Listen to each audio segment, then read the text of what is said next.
This is John Bailey, the epic voice of Honest Trailers, and you're listening to the Five-ish Fangirls podcast.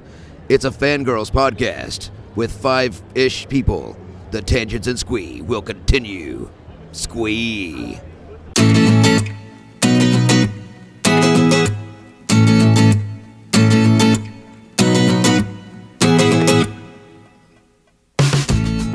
The Tangents and Squee continue all the way to episode 113 of the Five-ish Fangirls podcast. You're a man looking at the world through a keyhole. You spent your life trying to widen it. Your work saved the lives of thousands. What if I told you that reality is one of many? Welcome everyone to this week's episode of the Five-ish Fangirls podcast. So glad you could join us.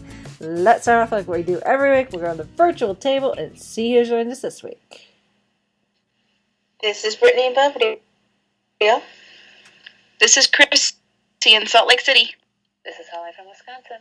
This is Mitch in Kitchener, Ontario. And this is Rachel in Indianapolis, Indiana. And I think we're all a little delirious because of the time change.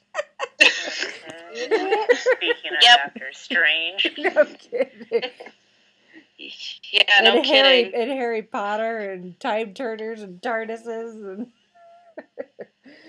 We time traveled last night. When we're are all we a not little a little tired. bit delirious? I know.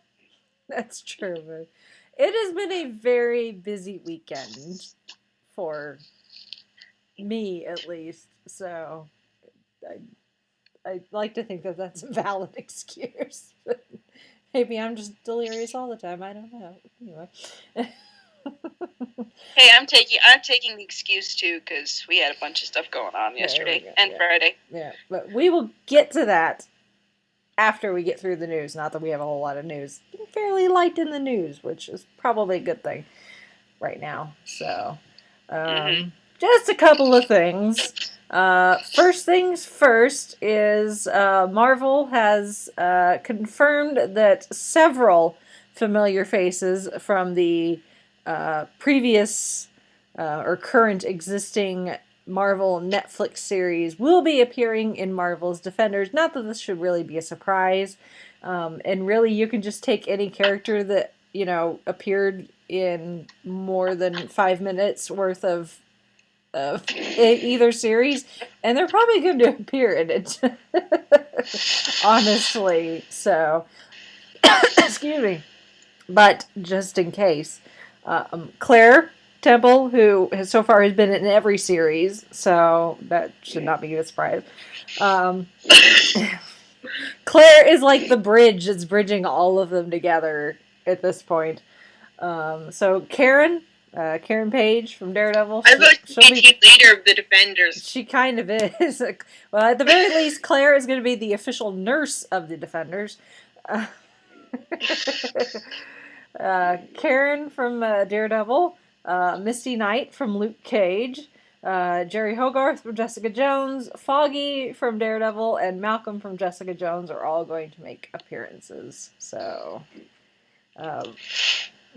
probably because a good chunk of the Defenders probably is going to take place in Hell's Kitchen, and pretty much all of these people live there or work in that area. So... like real estate. Location. Yep. So, in what capacity? So look forward to that. They'll be appearing. I don't know. So, Misty Knight was kind of a surprise, just because of where Luke Cage left off. Claire obviously makes sense because she's patched up every single one of them, and if she doesn't appear in Iron Fist and helps patch Danny up at some point, something's seriously wrong. But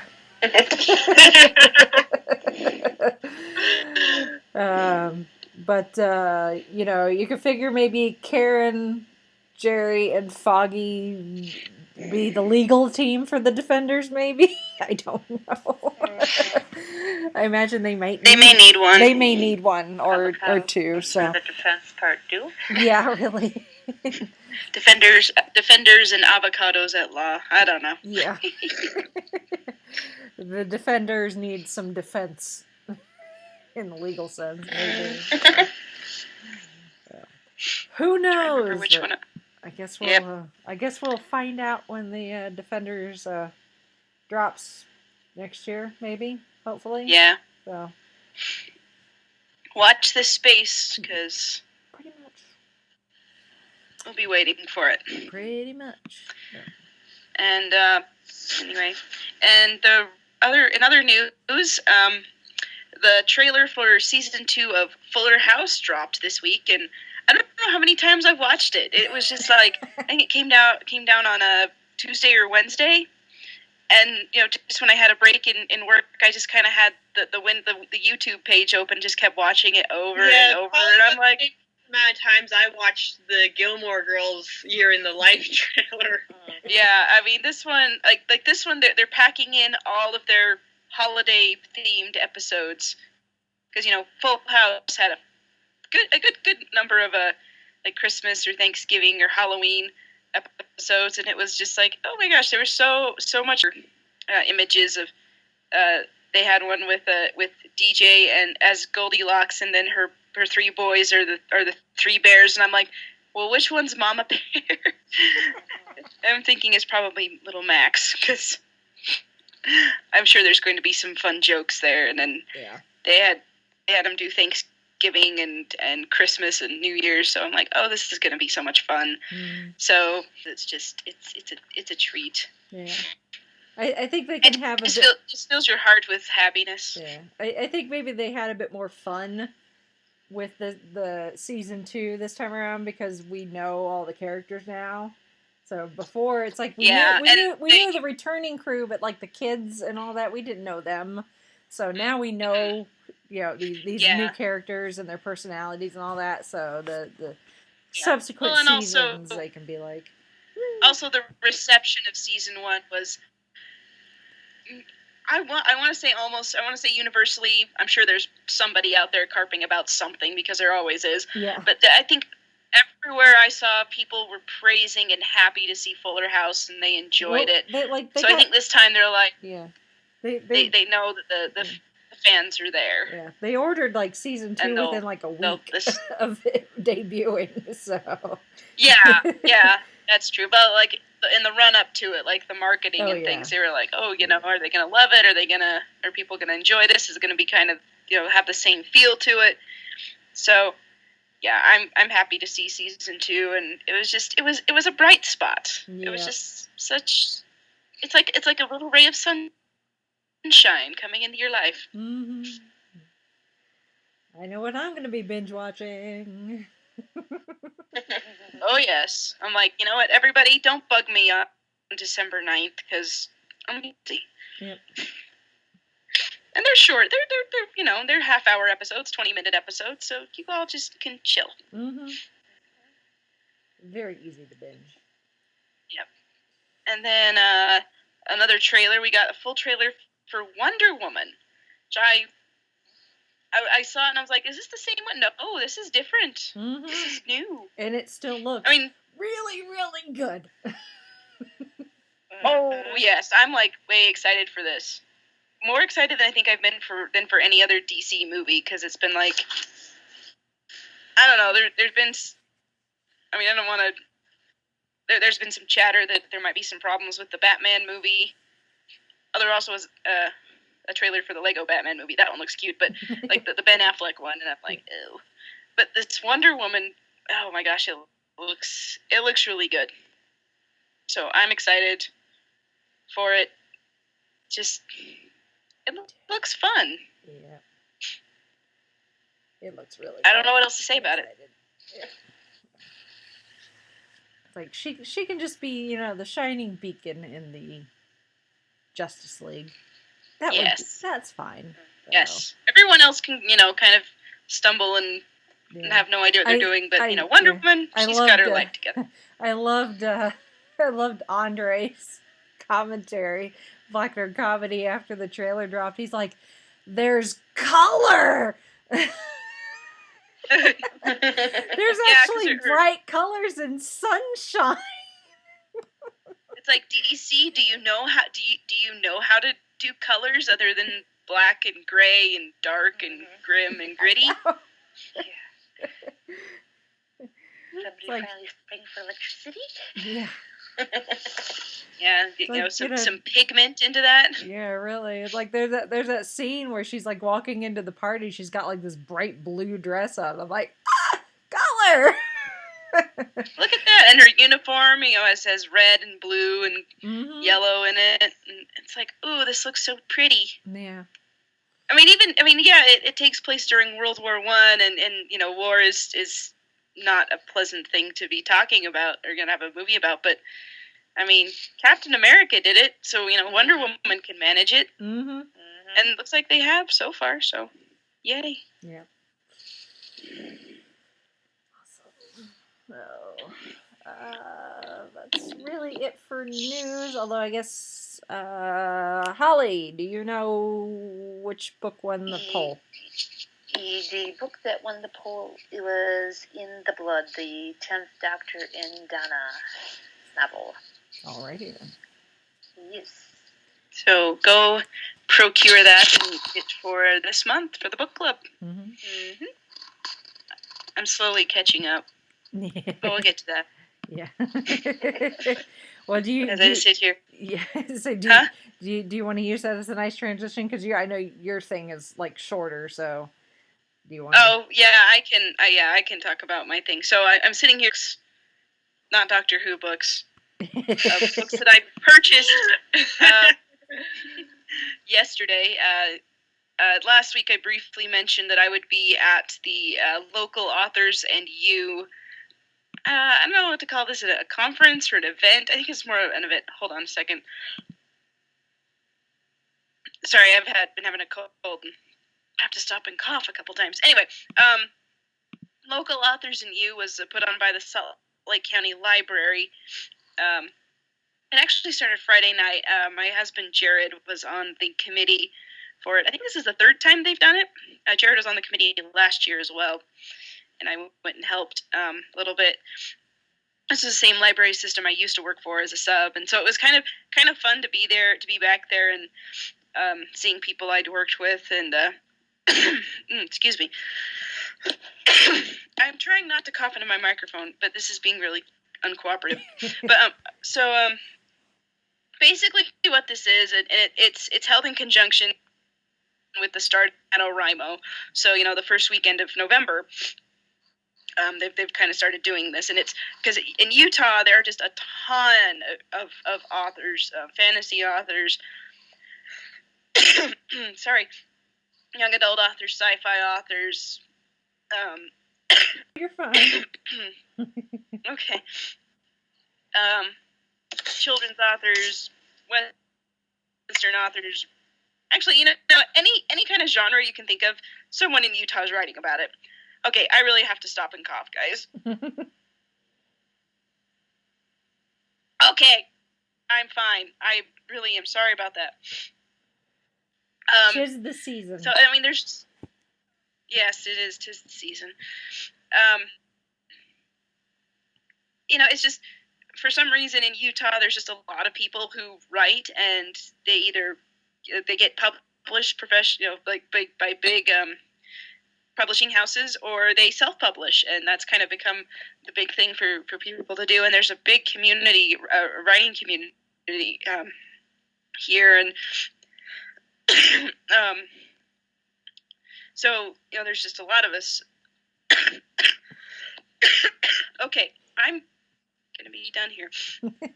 So it started Friday night. We actually went over early and helped them set up a little bit.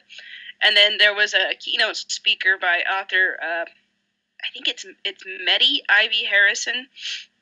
She's written young adult fantasy, and then she's kind of branched up into thriller type of books. Like, I haven't read any of her thriller stuff. I think I've read one of her young adult, and it was all right. I'm sure she has her fans. I'm just probably not the target audience, but like she wrote, or she talked about a lot about it's not, if you're an aspiring author, it's not inborn talent that you have, because she used the example of she was never a really good athlete growing up, but then when she would hit her early her 30s, then she started wanting to run, and then she just trained and became a pretty good marathon runner, does triathlons and stuff. So, it's a matter of, there's no mystical, magical thing that says, oh, come down and bestow upon me the story that I'm going to write and going to share with the world. It's like, no, you have an idea and you work at it and you work at it and you work at it. And so, yeah, if whatever you want to write, you just sit down and you write it. And that's basically what it is. So that was a Friday night, and so I had a little reception. And then Saturday had a lot of local authors. They were there selling their books. Some of them were doing workshops, just like mini workshops and this was for, aspiring authors, readers, anyone who wanted to just come and enjoy. And it was all free. And I went in and I was kind of helping, like, I was at the front desk, bringing the authors in, helping them get set up, because Jared was a liaison, because the committee, they'd assigned like 7 or 8 authors to each of the committee members to kind of be their library liaison. So we were in there kind of helping them get set up. And Jared wanted me to say he specifically recruited a lot of the sci-fi authors because he wanted to make sure there were. He knows a lot of them. I think I've mentioned this before. Jared is actually in the finishing process of a military sci-fi book that he is writing, and hopefully going to publish by, if not at the end of the year, by the beginning of next year. And so he hopefully will be at this program as an author. And I'm a little, I'm more than a little proud of that. So he is specifically, let me see who these are. Maybe Brad R. Torgerson would probably be the most well-known of the ones he recruited, but also Julie Frost. She wrote a book about, it was genetically modified werewolves, which is pretty good. And and our friend Gamma Ray Martinez, who he writes middle grade fantasy novels. His current series, it's brand new, is about purple unicorns. It basically started out as an idea for a purple unitato, which is half unicorn, half potato. Okay. Yes, you heard me right. Half unicorn, half potato. Okay. He's a really cool guy, and he's also wars, and it's about and these are all, like I said, middle grade. So it's about angels at war. Oh, and wait, what'd you say? Sorry, he's an active we volcano. can hear he's talking. We just can't hear what Hogwarts he's in an saying. active volcano. Oh, okay. He said it's Hogwarts in an active volcano. So this kid goes to a school that's nestled in an active volcano, basically. But then he finds out he's it sounds bonkers, but then you read it, and it's like, this is really well put together. So I'll have to put that. It's just like, how do you come up with school in an active volcano? Very carefully. It's like, okay, so like the beginning of the story, I'll tell you about the beginning of the first book, because this boy, his name is Jez, and he goes and he finds out that he's kind of a poor lower class boy, but he is being sponsored by a wealthy patron. And he gets sent to this school, and he's like, oh, it's this great school he's learned about, but he knows nothing about it really. And so he goes, and they're showing him around, and it's like, well, so the school looks like it's growing out of the mountain, basically. So what happens is the volcano will erupt, and then the people that are at the school will do some magic whoop-de-doo that I can't remember how it goes, and they will kind of control the lava and where it goes, and that helps shape so that's we need another wing of dorms, so the volcano erupts, and there's their new dormitory or something. Okay. So yeah, it's fun. Hold on.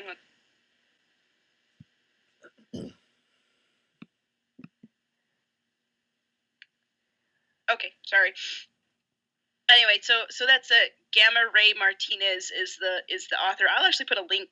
I think he's got a website. I'll put a link to it in the show notes. So if that strikes your fancy, you can check it out. So he's got two main series right now. Well, actually, no, he's got three. There's a trilogy he's done, but I don't know a whole lot about it. There's this thing. I am really screwing this up. I'm sorry. But other than Gamma, there was another author I was really excited to see that was going to be there because I bought her first two books at the event last year, and she had a third book. She was actually at Comic-Con, and I missed seeing her. Well, I saw her, but I didn't stop and get her third book, and I was really mad. But then I saw she was going to be there, so I was like, oh, I can get this.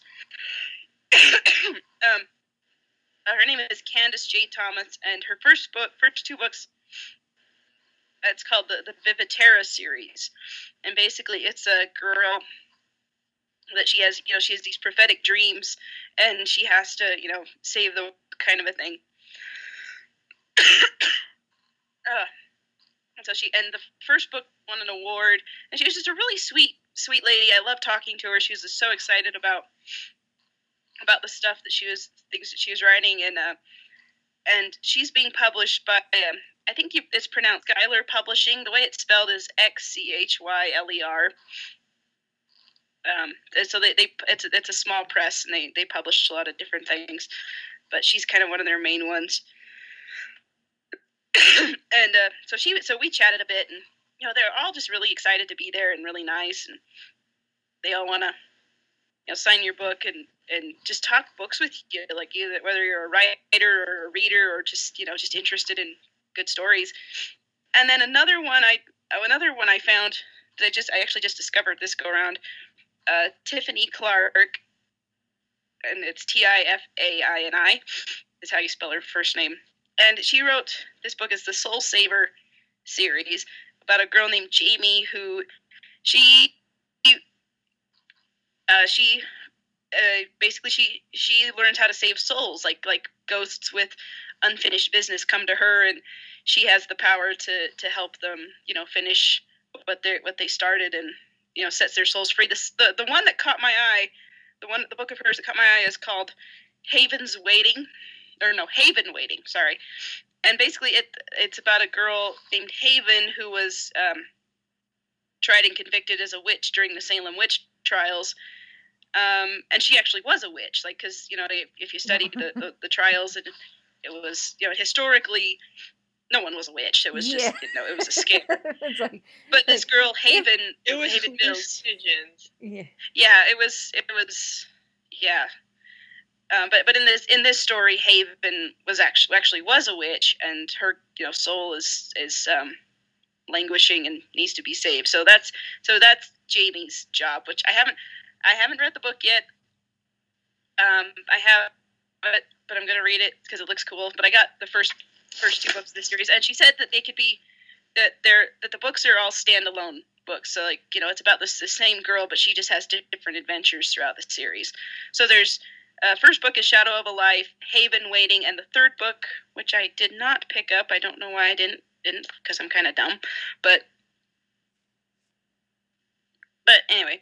So I didn't get to go to any workshops this time, which is kind of a shame. I had a couple things to do, but we had like prize drawings during the day because the authors would donate prizes for the gift drawing. So that was kind of neat. No, it's just a fun time. It's kind of low key. Everyone just kind of comes and hangs out, and they're selling books and they're talking about books. And I'm like, how can you go wrong with something like this? Plus, it's free. I mean, if you want to buy a book, if you want to buy books, you can, spend a lot of money. But just to go to the thing, and if you're a writer, just go and listen. And I had one lady come up and tell me that she's gone to writing conferences before. You pay a lot of money to go to these things, and she said she actually got more good information and good insight just from this free workshop event than she had, or she's gotten just as much good advice,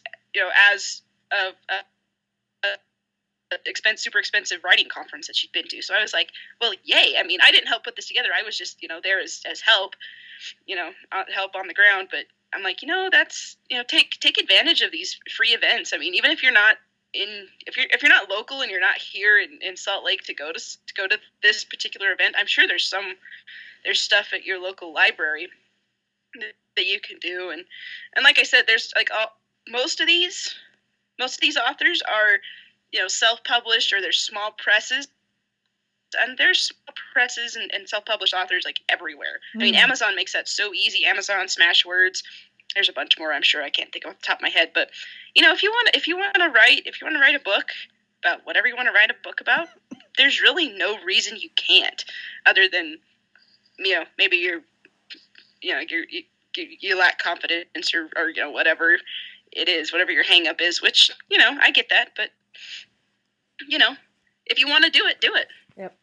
If you want to get published, I mean, I have a friend who, like, she doesn't have a job because she has an illness that prohibits her from working, but she writes and she puts the books up on Amazon and sells them, and she's really good. I've been reading one that she just finished, and I'm like, this could be professionally published if you want it to be, and she's sending queries out for it, and I'm like, this is so good. I mean, it needs a little editing polish, but hey, she's doing good right now. So anyway, that's my spiel. Local authors and you. It was a fun deal, and sorry for coughing into the microphone so much. No, but I had a good time. Very cool. Yeah. It was cool. Totally, it's like Shia LaBeouf. Just do it! Yes, exactly. That's kind of the way it is. So if you're doing NaNoWriMo and you get it done and you feel like you want to, in fact, we even found some websites that graphic designers put up designs to sell for book covers. In fact, that's where Jared found the cover for his book. So they're actually pretty inexpensive. So if you're like, oh, I don't have a good cover, well, you can find one. Yeah. Exactly. Oh. Anyway, that was longer than it needed to be, probably. No, it's fine. It's all good. Rest your lungs now. Rest your lungs and let me do the talking. No. Go for it. Yeah, my weekend was quite busy, actually. My weekend really started on Friday when I went to the grand opening of the ThinkGeek store at the Greenwood Park Mall, which is just south of Indianapolis, so convenient for me. But unfortunately, I got started a little late in the morning, so I got there good 10-15 minutes after the store opened, which apparently I missed the ribbon cutting with the lightsaber. But that's okay. But I got there and there was actually a line of people waiting to get into the store, which was mostly because of, the fire marshal and could only have so many bodies in the store at once. Where they put it in the mall, it used to be a wet seal, and was actually a decent size store space, but apparently the mall figured out that they can make more money if they cut it in half and made it two separate store spots, and then they could get, twice as much rent, I guess. So they essentially took the footprint that was there and cut it in half. Actually, probably less than half, based on the space that's still left over. It's more like ThinkGeek got like a third of the footprint. So the store's not very wide, but it's very long. But they can only have so many people in there because of the fire marshal would have a fit. So I got there and I stood in line, which wasn't too bad. I talked with people and they were passing out pins and patches that all have the ThinkGeek logo on them, and they say Greenwood, grand opening. So they're unique to that particular store. And its grand opening, so you can't get those anywhere else unless you know someone that went and get it from them, I guess. Then cosplayed, I didn't cosplay, So I saw some really cool cosplays. I saw some cosplayers I knew, actually, because I was there for so long. Ran into several people I know. Ended up buying a few things. I actually ended up going to the cash register twice. But thankfully I didn't spend my entire paycheck. They so conveniently opened on payday for me. That's So nice. thankful that Very they nice. did that just for me. Yeah, if anyone's ever bought from ThinkGeek, you know the kind of stuff they carry. They carry, everything from your geeky t-shirts to your enterprise pizza cutters to, your life-size Jabba the Hutt figures or whatever. Anything and everything. Obviously, online they carry way more because they've got a huge warehouse full of stuff. A brick and mortar store is not going to be able to carry as much. In this case, because of that, the stores, at least this particular one, the focus is more on collectibles. So Funkos, figurines, lightsabers, that sort of thing. And I was good. I did not buy a single Funko. Go me. That takes It does. It willpower. takes a lot of willpower. Like, I was walking around the store and I was doing good, and they've got everything broken up by fandom. And it's got up on the wall. They got signs. So if you're looking for Star Wars, and not that you can miss all the Star Wars stuff, but if you're looking for specifically for Star Wars, it says Star Wars or Walking Dead or anime or that sort of thing. So you can go straight to whatever fandom is you're looking for. I was working my way around, and then I saw the wall of Funkos. I'm like, and they had them on sale. It was buy two get one free, which was very, very tempting.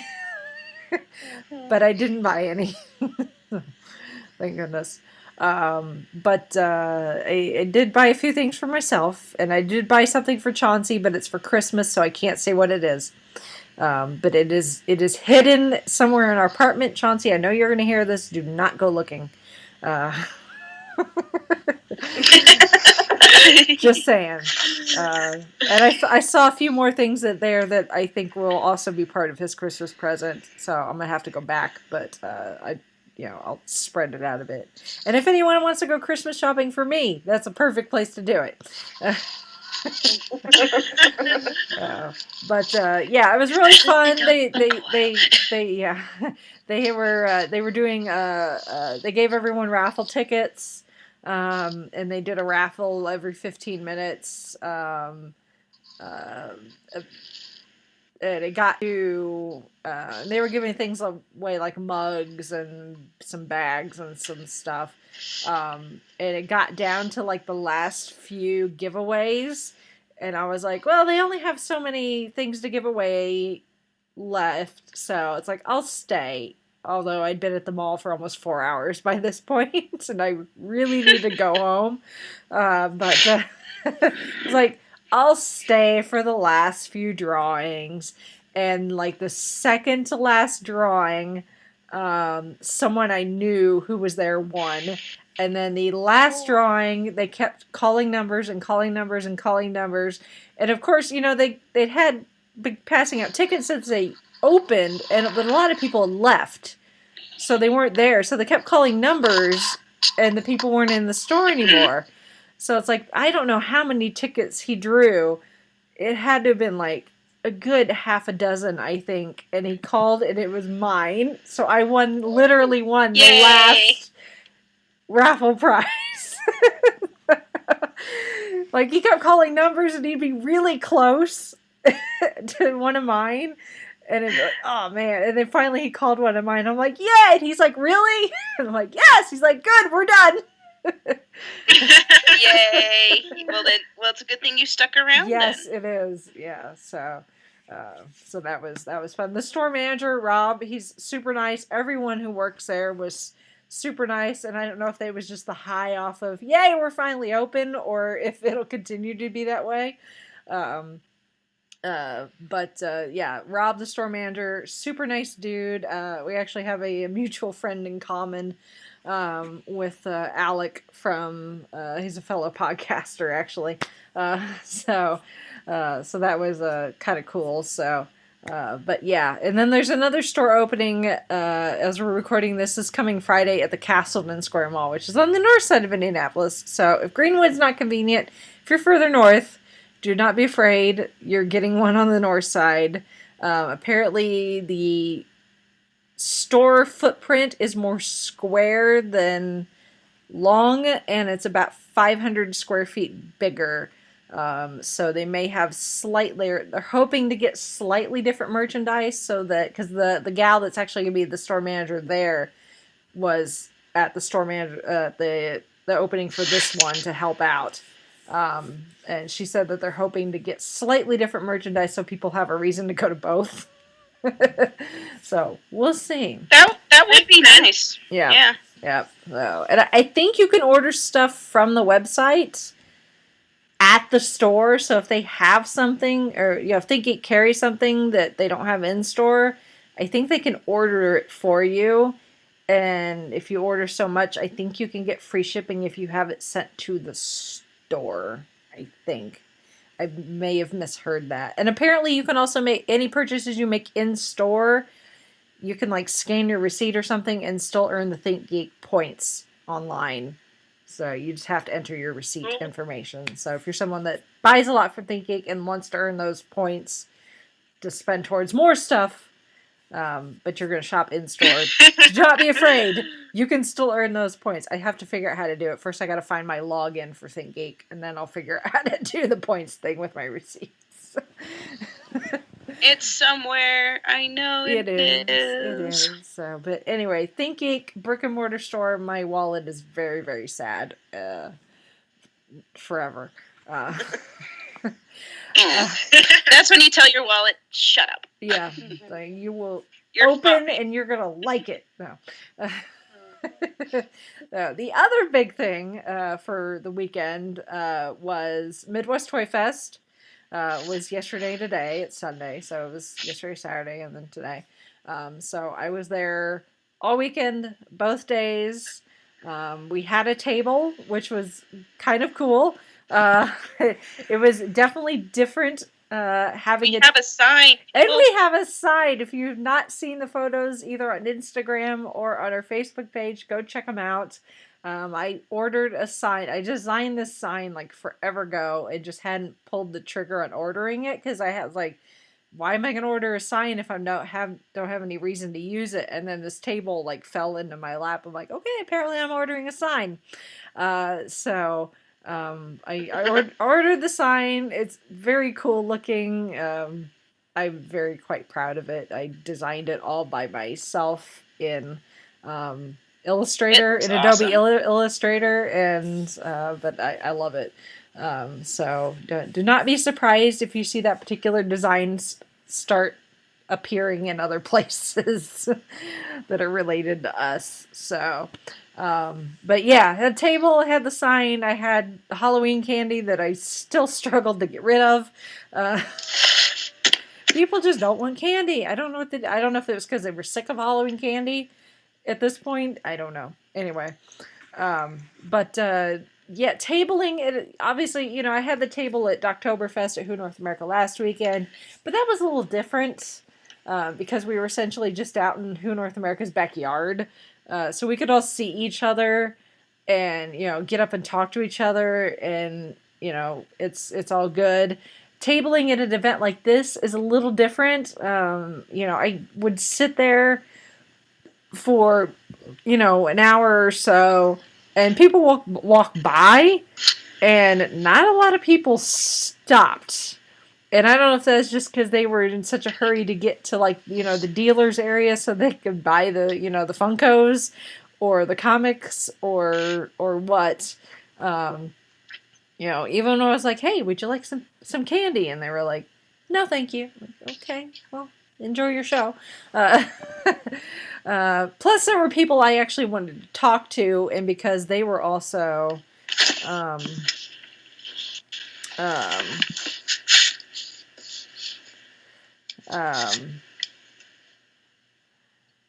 because they were also people that had tables. They were stuck at their tables, so it's like if we wanted to talk to each other, one of us was going to have to leave our table to go to the other. So Yeah.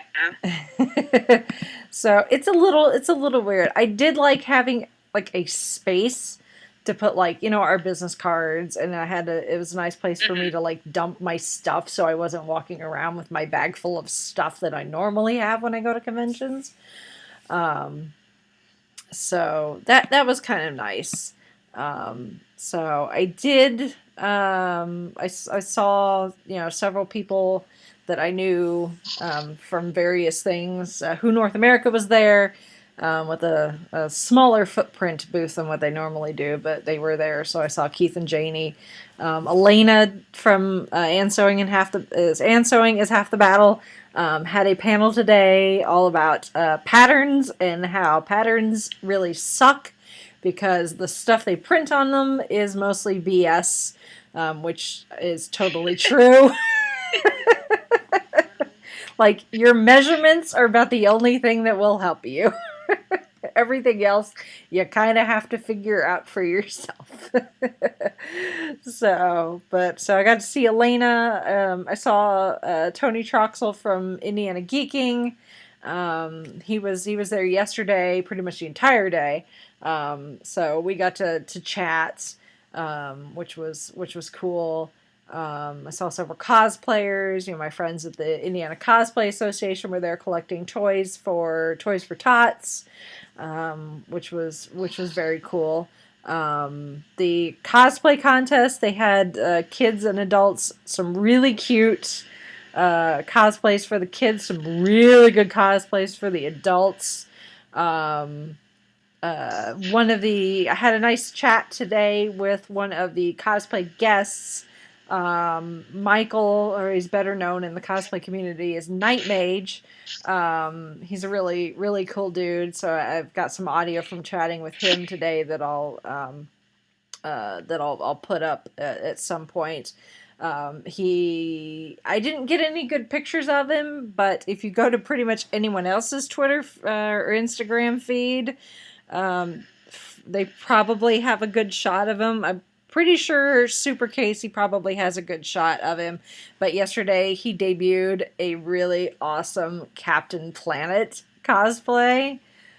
So good. So good. The thing is with Michael, he's built like Luke Cage. He's this tall black man that can be very intimidating. He's a super nice dude. But if you didn't know him, you'd be like, okay, is this guy going to kick my butt? And then he's wearing, the Captain Planet. He's got the green hair and he's painted himself and he's just running around and the kids are just, I don't know if the little kids really got who he was, but those of us of a certain age were like, yay, childhood. And several other people dressed up as his Planeteers. As the Planeteers. Oh, wow.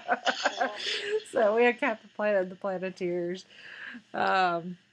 I did a podcasting panel yesterday with a couple other fellow podcasters. Todd from the Basement Fodder podcast, who was actually my table mate across the hallway from where our table was.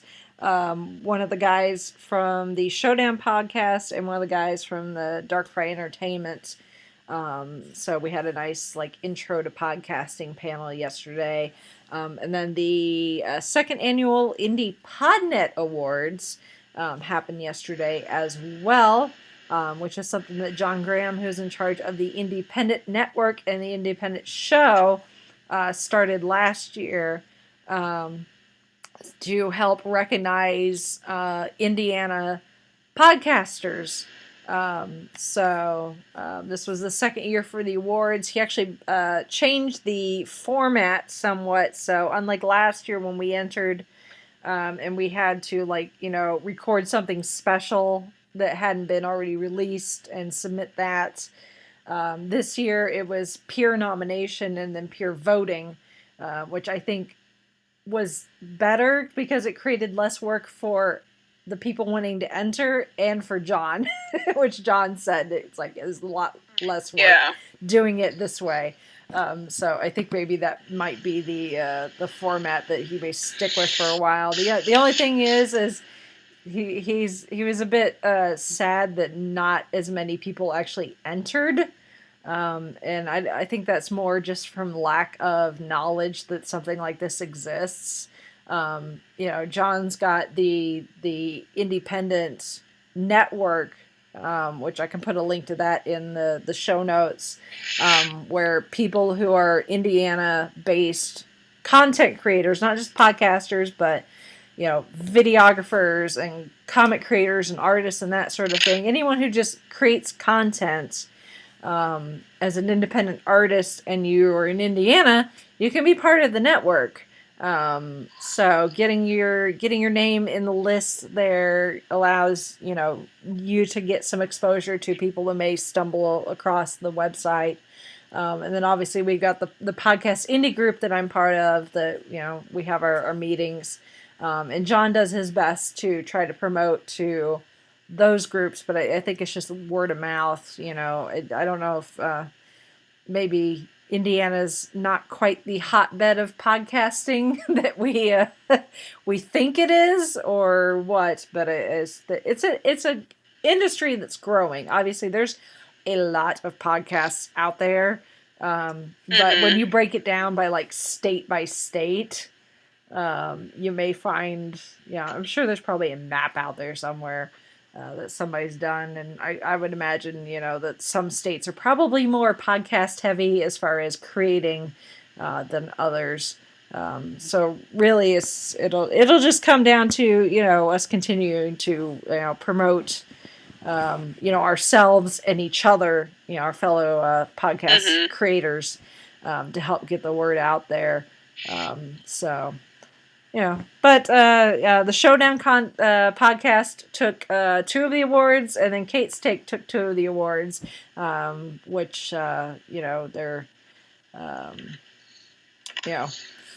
good for them. So they won several last year, and I was like, you guys have enough wall space, in your respective homes for all these awards. But yeah.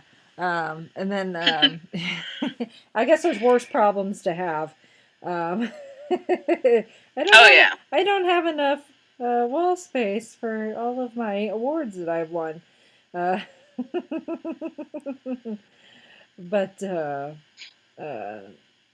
yeah, it's all good. So and then and the show in general was pretty cool. So several artists and vendors that I've seen before at other shows. I joked somewhat because Chauncey came for a little bit yesterday. We were walking around, and they've got a section. This is kind of your artist alley. I said, I've gone to enough of these things that it's got to the point where you start seeing the same artists.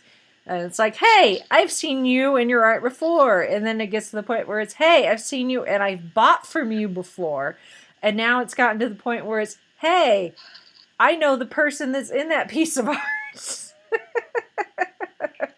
Because there's a gal there that's a painter. And she's done paintings of cosplayers. And it just so happened she had a painting she did of our friend Rat Battle Spidey that was sitting in her booth. Nice. So like, oh, I've seen your stuff before. I bought from you before. Hey, I know the person that's in that painting. Nice. So, having pictures taken of himself next to it, like, hey, look, I'm art. So it's pretty cool. He's like, that is cool. He's like, I want to buy it so bad. I'm like, it's you, dude. Surely she'll cut you a deal. Maybe a little bit of a discount. Maybe just a little. But yeah, he's like, I don't know. But anyway, but it was funny. So that's where I'm at with Artist Alley. It's like, hey, I bought from you. Hey, you're painting pictures of people I know. That's what happens when you really get into the Artist Alley thing. Yeah. Yeah, pretty much. And then I also had a nice chat that I also have audio with Christine Blanche, who is the owner of All Yeah Comics in Muncie, Indiana, and then she's also a comic creator herself. So we had a nice little chat about her history with comics and being a woman who not only creates comics but also owns a comic shop. Which, I told her after, I said, I didn't mean for this conversation to get this deep into like feminism and comics and that sort of thing, but especially when she hadn't even finished her coffee yet, her first coffee of the morning. But yeah, she was a nice sport about it. So I also have the audio from that I will post some point this week. I will caveat that my conversation with Knightmage was out in the cosplay area, which was out in the hallway. My conversation with Christine was in the Artist Alley, and they had a guy making announcements, so coming over the PA system.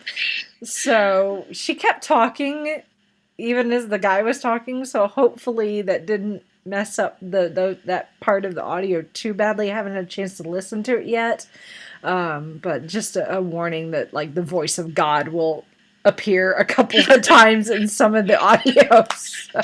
Like, what is happening? Oh, it's just there's something going on. It's just an announcement. So having flashbacks to my time talking to Sophie Aldred at PopCon, when like the voice of God was saying things, the voice of God. Like, I'm trying to have a conversation here. Why are you making announcements about some booth is having a sale on their comics? But it is what it is. Yeah, it's all good. Yeah, and the thing is Mike Trent, who obviously we had on the show, who also was the person that got me the table, and I can't thank him enough for that. He certainly did not have to do that. Just some cancellations happened. So table opened up, and the schedule had to get rearranged. So the podcasting panel kind of opened up as well. So it just kind of opened up a few opportunities for some of the podcasters that were at the show this weekend. And he had actually set like aside a space, for us podcasters if we wanted to like record. But it was just easier just to go to people at their table and talk to them right there, so that I wasn't taking them away from maybe selling something, in some cases. So, but Mike was, I saw him occasionally. He was just a blur, running around doing his thing. Although he did stop in the podcasting panel, and also during the podcast awards as well. So, and he was constantly, if I happened to be at the table, he'd be like, "Are you doing okay? Do you need anything? How you doing? You having a good show?" I'm like, "Yes, I'm great." I was a little cold because I was right under event, but that's not his problem. I did not dress accordingly, thinking that it may be cold where I was sitting, but that's okay. I will plan accordingly for next time, if there is a next time.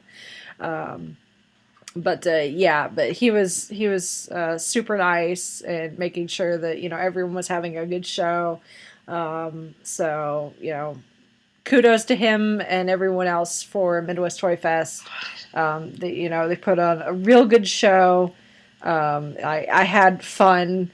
At the very least, getting to table for the first time and getting that experience. Meeting some new people, seeing some familiar faces, especially considering for me, this is really like my last event for the year, as far as conventions and that sort of thing. So a lot of these people I won't see again probably until the spring, when convention season starts for me again. So it was a nice kind of relaxed way to kind of end convention season for me personally. So, but everyone that I talked to, and everyone who deserves a shout out, Tony and Christine and Oya Comics and Knightmage and all them. Obviously, I will put links to everyone in the show notes, so that people can go find out about them. So, but it was fun. So, and it just so happened that the event ended today just in time for me to go home and watch the Colts kick the Packers behind. So that was just another bonus. That was great. I've seen the memes running around. Seen the memes running around that the Packers may be hiring that squirrel that was in the end zone.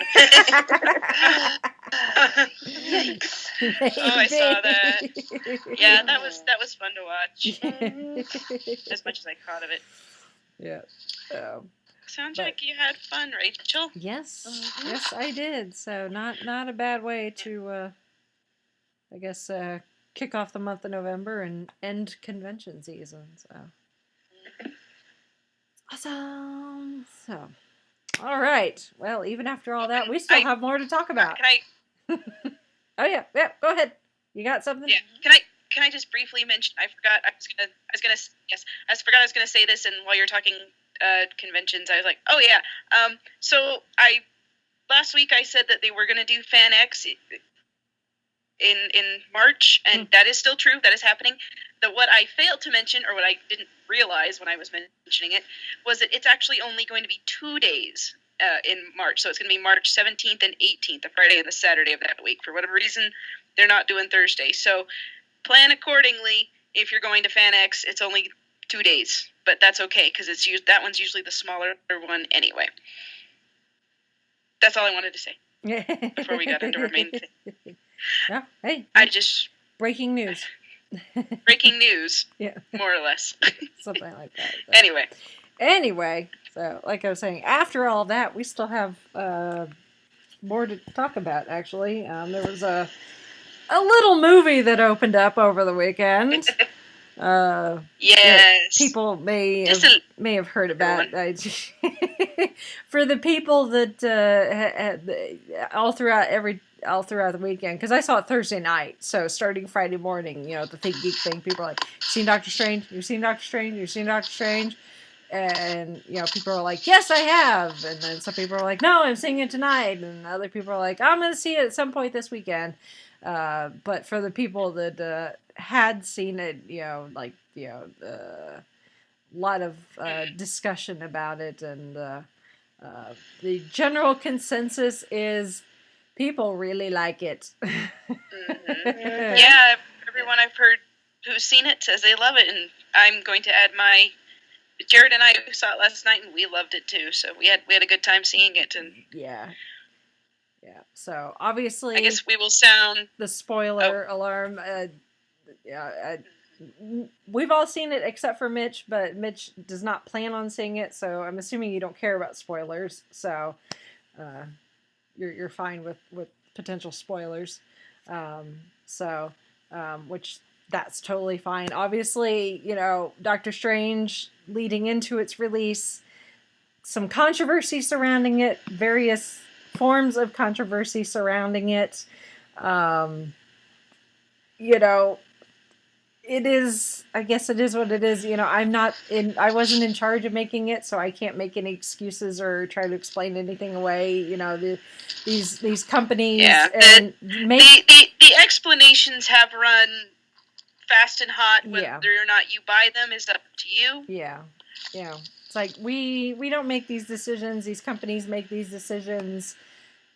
Whether they think that they're making the best decision, and sometimes they don't, and sometimes actors are not the best thing, but that's Hollywood for you, I guess, as everyone's entitled to their opinion, and I guess we just have to deal with those decisions, I guess. But all that aside, being said, it's a really good movie. It really is. Yeah. Like, when we were sitting and watching it, like in the first 5 minutes, Jared leans over and says, "I didn't realize anyone could out Tony Stark, but this guy did it." Yeah. Benedict Cumberbatch just out Tony Starked everybody.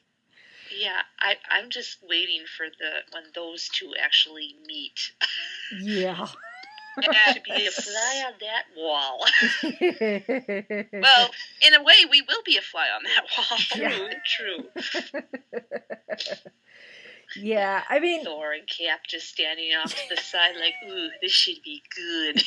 Or Cap just going, "Oh no, what's happening?" with his head in his hands going, "No, there's two of them."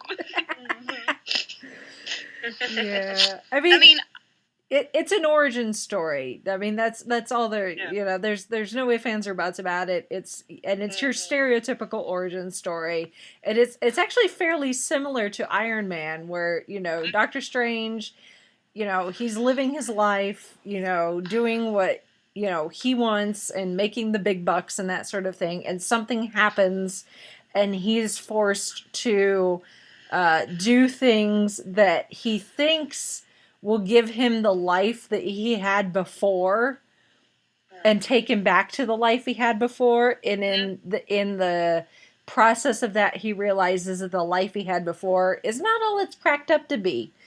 No. Ends up on a different path than he thought and ends up better for it. So...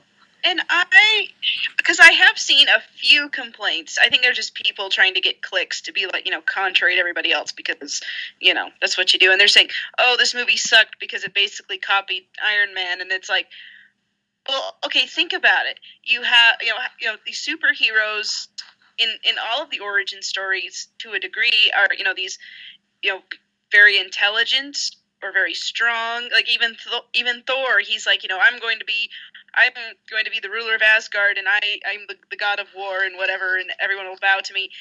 And so they're so arrogant and prideful, and then they are brought low because of something like in Doctor Strange's case, he had the car accident that lost the use of his hands, so he couldn't be a neurosurgeon anymore, and he's like obsessed because his only thing in a neurosurgeon, even when he had a relationship with was her name Christine Palmer, Rachel McAdams' character. Yeah. He just didn't care. He's just like, yes, I'm the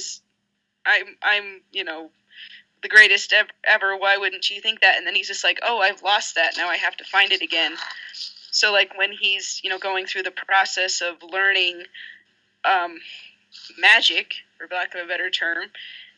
And at some point, it just sort of clicks for him. He's like, oh, I'm not the only person on the planet. I can actually do some good with this power and not be a jackhole the whole time.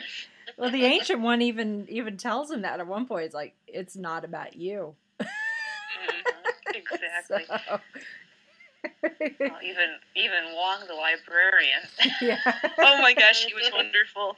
He was wonderful. I want more of him. And we will, more than likely. Yes.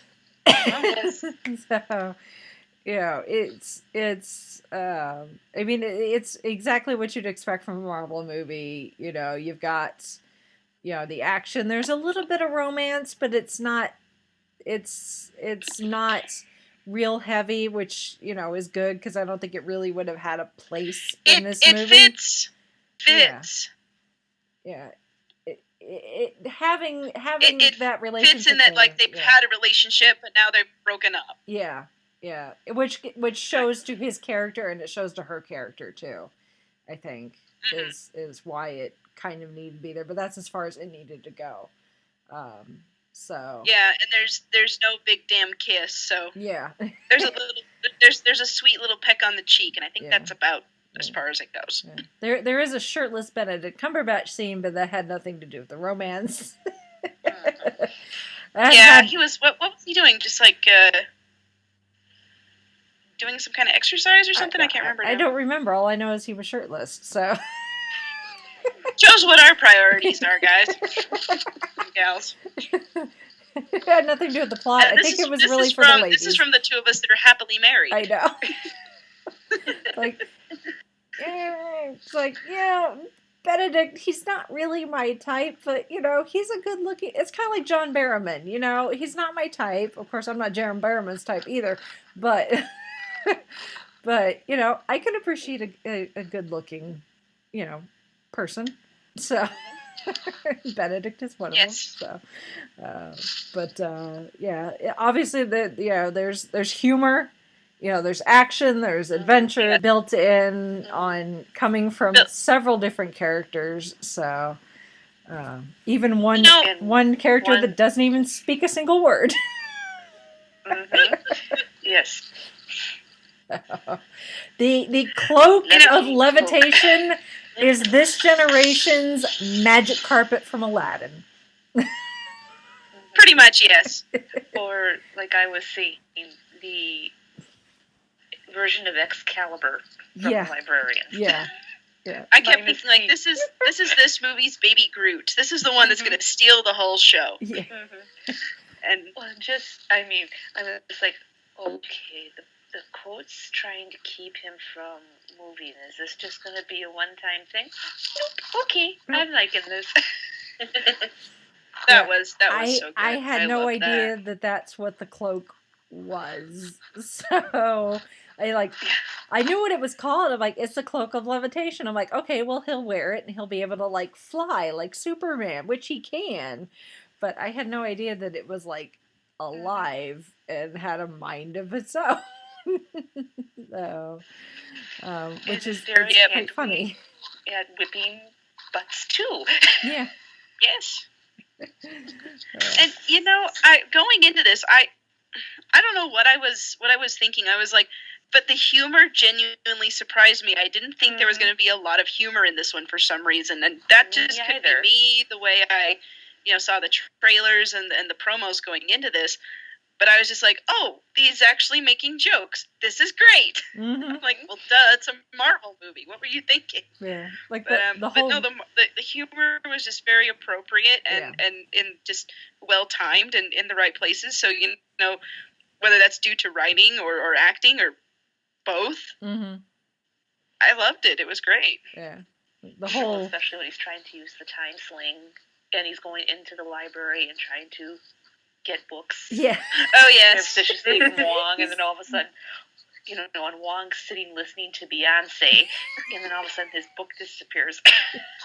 Yes. Which the only reason Wong was listening to Beyonce is because, Doctor Strange kept, because Wong introduces himself, like, Wong is like single name, like Adele, Madonna. Yeah. It's like Beyonce. Really? You haven't heard of Beyonce? Eminem. Beyonce. Oh, come on. You'd have to know about Beyonce. Yeah. That was a nice running gag. So yeah, it was worth whatever royalties they had to pay to get that song in there for that joke. Yeah.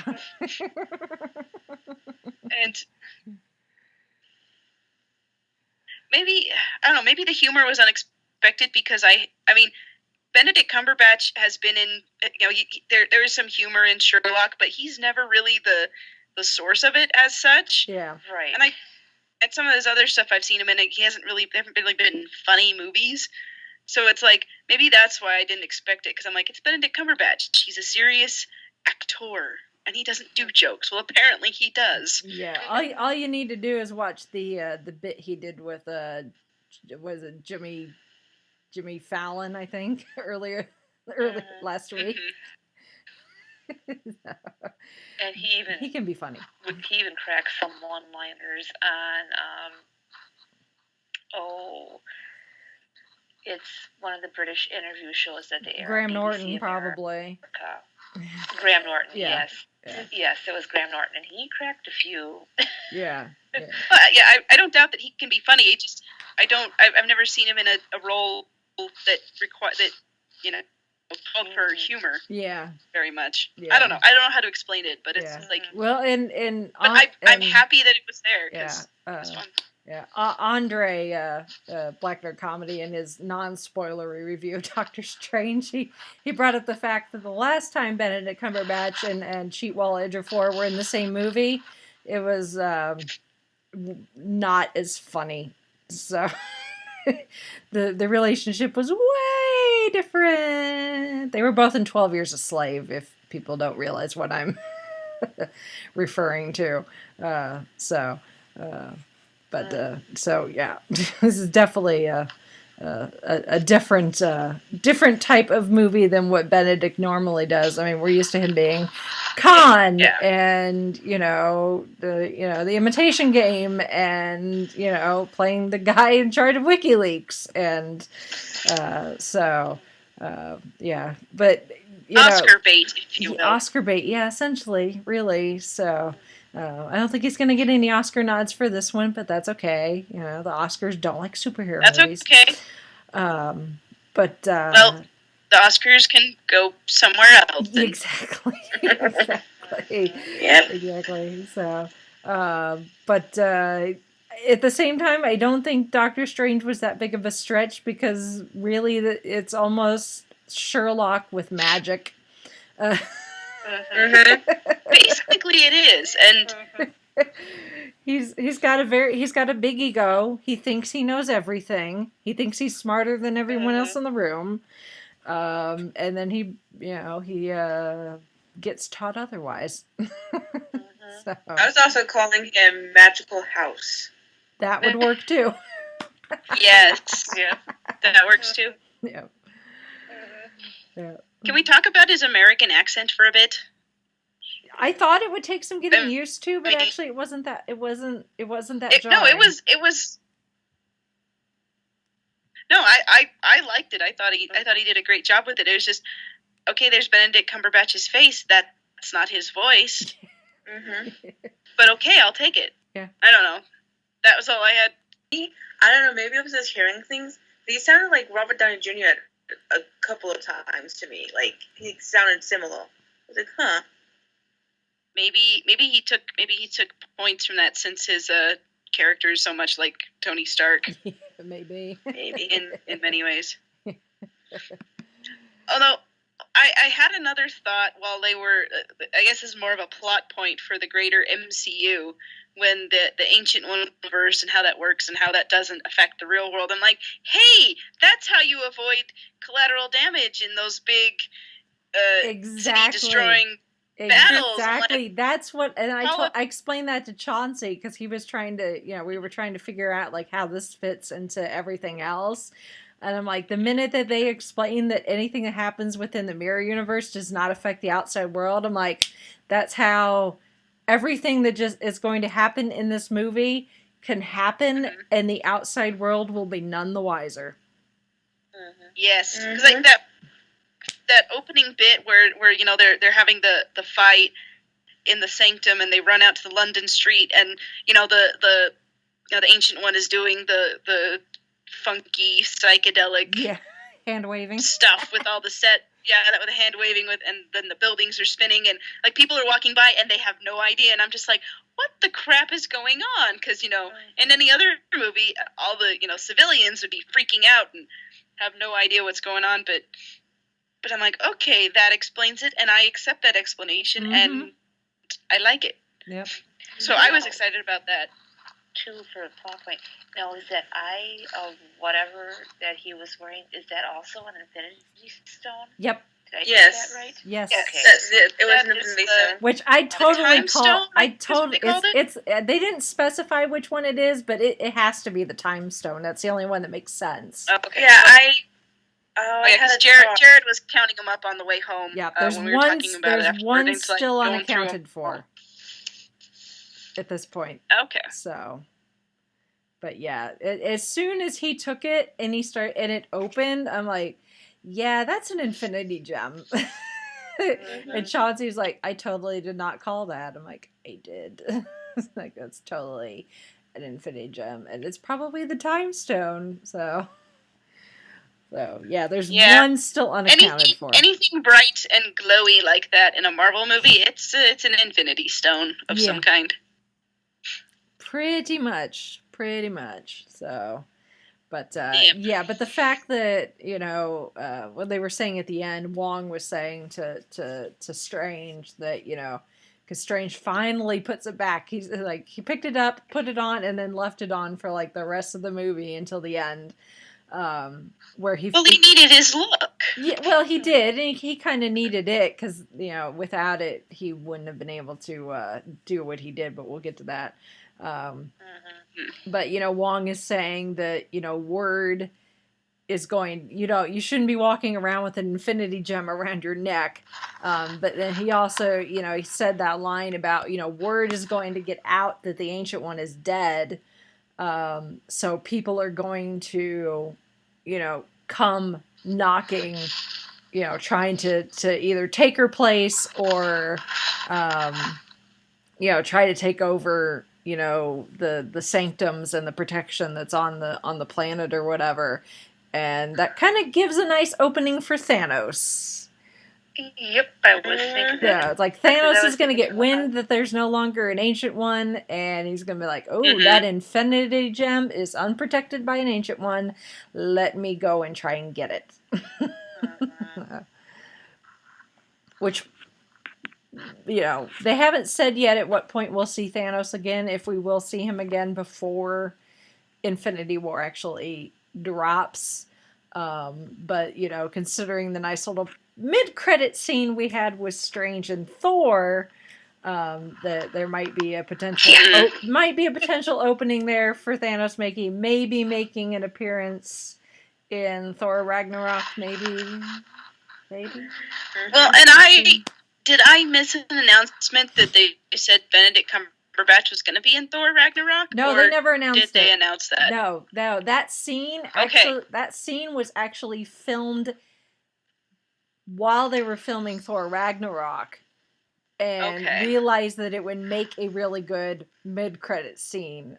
So that scene we'll probably see again, kind of like the post-credit scene we got with from Ant-Man with Steve and Sam with Bucky and Bucky's arm and like the vice, where that scene will actually probably appear in the movie that it's from. Unlike a lot of the other mid and post credit scenes where they may tease an upcoming movie, but the scene itself is not from a movie. This one may actually be in Thor.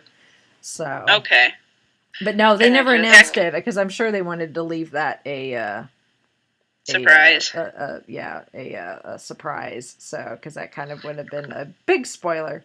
So little bit, yeah. I just love how Steve's like, yeah, let me help you with that, and you guys can be on your way. Yeah. It's like, okay, that's great. Yeah. When do we start? As soon as Thor finishes his beer, that's when they start. I think that's a never-ending refill mug there, though. Thing is Thor probably doesn't really get drunk, so he could just keep drinking and drinking and drinking, and it would not bother him whatsoever. So, yeah, I was totally not expecting that either. I'm like, oh, it's Thor! Like, that's awesome. He's like, wow, where'd you come from? Yeah, well, then not complaining, but... Yeah, then he, Strange dropped this line about, well, your brother Loki, and I'm like, oh, apparently this is after Thor finds out that Loki's still alive. Which we haven't seen happen on screen yet. Yeah, they're trying to find out what happened to Odin. Yeah, trying to find out what happened to Odin. Yeah, so should be interesting. So should be very interesting. Yeah, very much so. Oh, and the whole the end with what's his bucket? The big bad. Yeah. where he's basically Groundhog Day. Yeah. Groundhog Day. Dormammu, I have come to bargain. Dormammu. I've come to bargain.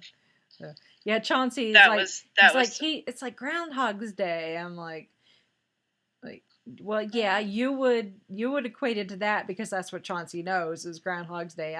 To me, it kind of reminded me of, obviously the outcome's a little different, but it also kind of reminded me a bit of Hellbent from Doctor Who.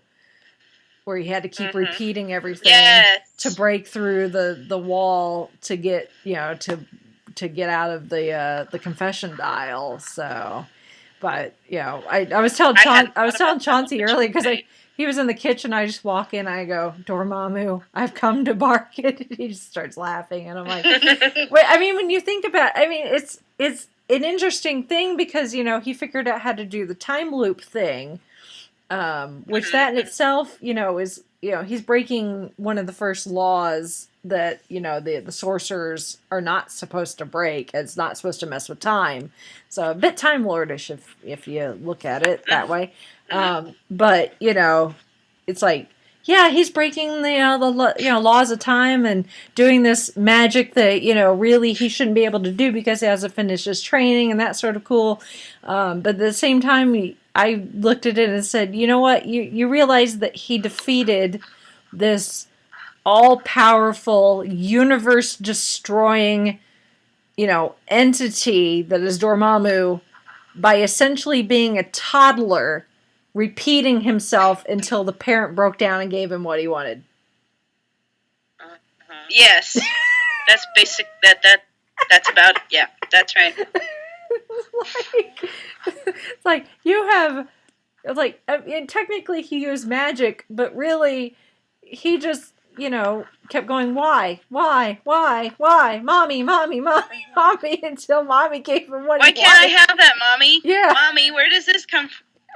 Why is this? And it's like, shut up. Yeah. It's like, I'll finally leave, you know, It's like, I'll let you leave, you know, leave me alone and I'll give you whatever. yeah, it's like the Avengers, you know, saved New York by taking a nuclear warhead and dumping it into outer space, and you know, the Guardians of the Galaxy, you know, use their combined strength in the Infinity Stone to save Xandar. Doctor Strange uses toddler petulance to stop the bad guy.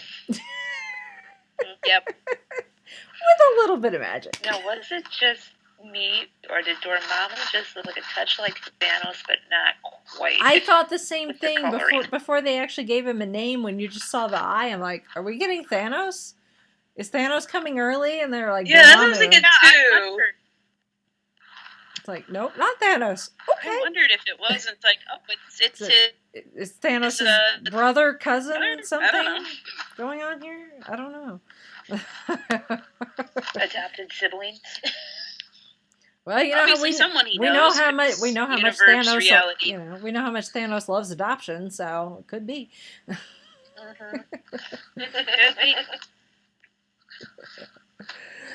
Uh, Although I was kind of wondering, because you know I've been watching, you know, Flash and the DC stuff, and they're talking about, you know, other realities, other universes. I'm like, are we gonna get Earth 2?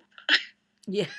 I like that. Well, I mean, opening up the idea of a multiverse gives Marvel now just so much more material to work with for movies beyond Infinity War.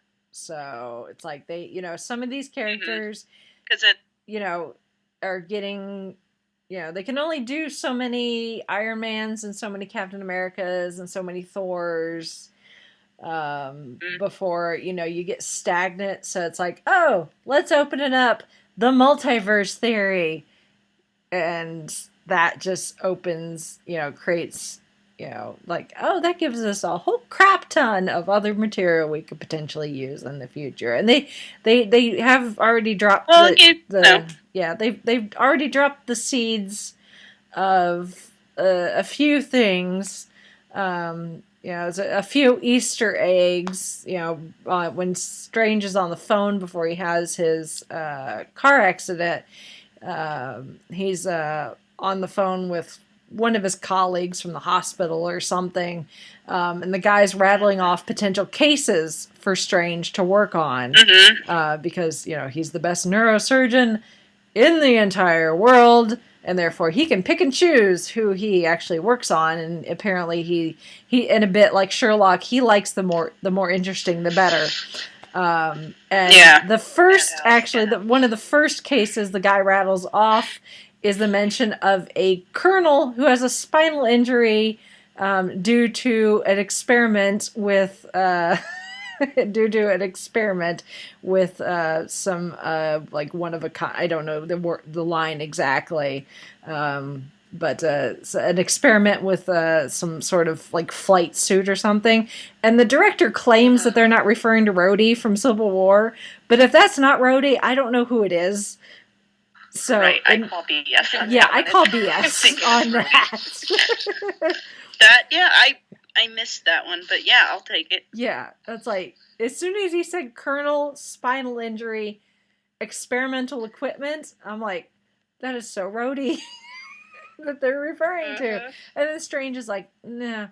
So now we know why Rhodey is in the shape he's in at the end of Civil War, is because apparently Stephen Strange did not find him interesting enough. At least that's my Well, that's thanks my a lot, theory. jerk. Yeah. Yeah, but then we may have not gotten that awesome, Tony Stanley cameo. Well, so. But anyway. That is true. That is But- true. Yeah, but one of the other, I think there's a second case he mentions, and Strange is like, nah. And then the one he's talking about, when Strange actually has his accident, is referring to a woman who was struck by lightning and now has a brain implant to help with her schizophrenia. And apparently that is potentially a reference to Captain Marvel. So they may have laid a nice little Easter egg seed there for Captain Marvel to have her appearance here in the next couple of years. So I'm gonna have to do some reading up on Captain Marvel and find out more about her story, because I don't really know anything about her other than she's named after the comic company that drew her, apparently. Yeah. So, but so yeah, there's the nice little Easter egg there that's potentially laying the groundwork, and obviously the post credit scene with Strange and Thor also helps set up Strange apparently appearing in Thor Ragnarok, and then the post credit scene with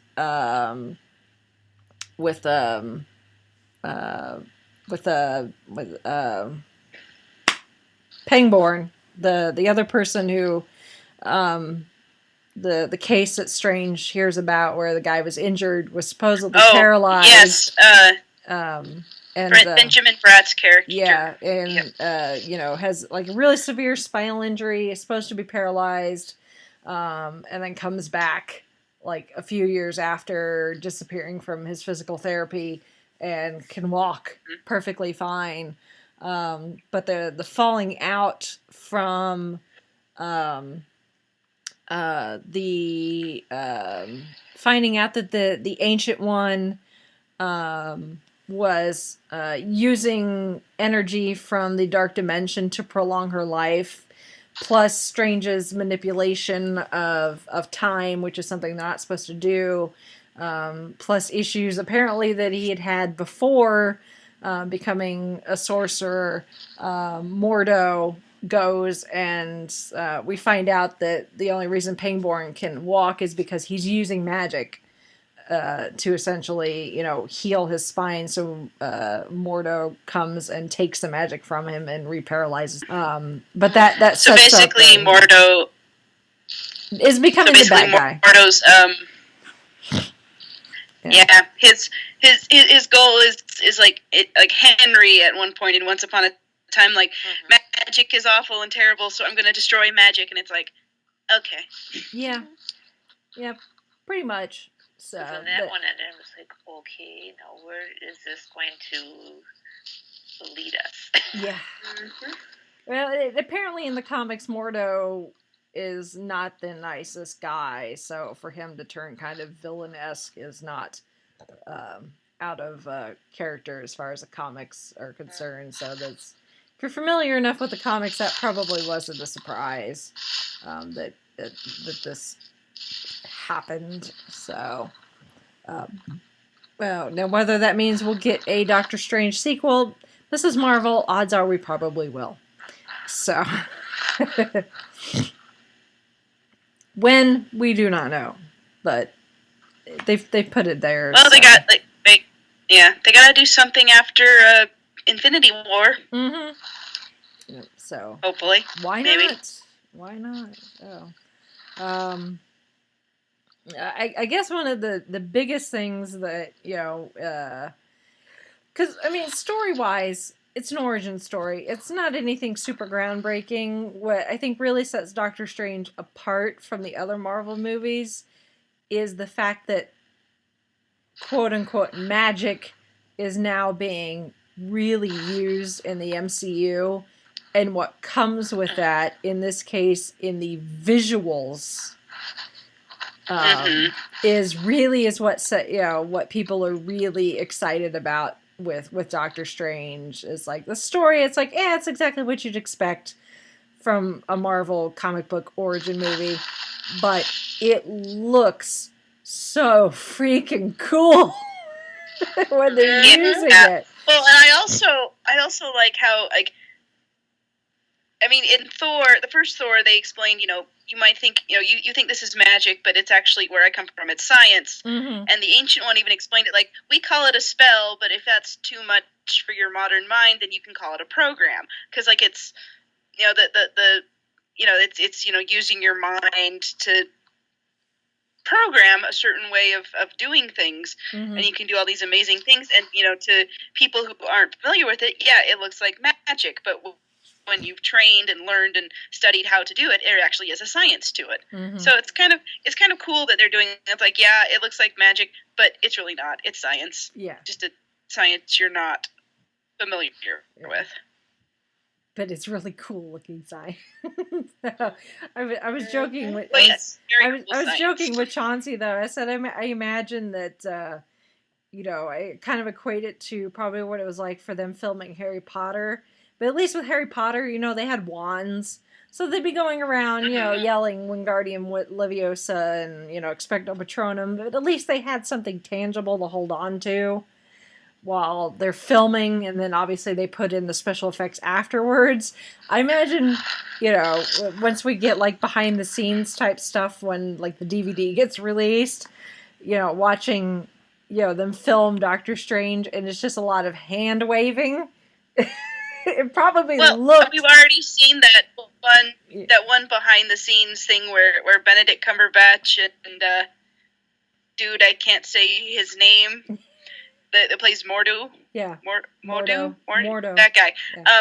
And they're like jumping in the middle of the street in London, and they look so silly, and and people have made GIFs of it everywhere. Yeah, but then you throw the hand gestures into it. It's like, I'm sure it looks utterly ridiculous, but then when they add the special effects, it's just really cool. I mean, the stuff that they do with their hands, with like the shields and the things that kind of look like Wonder Woman's lasso of truth, are pretty cool. Yes.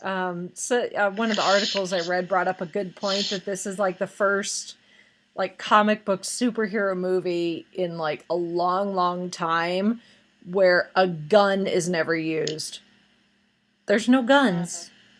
All the weapons are magic, except for, like when Doctor Strange throws like a vase at someone. But pretty much everything they use to fight each other are magical objects of some sort. It's all magic based. There's no knives. There's no guns.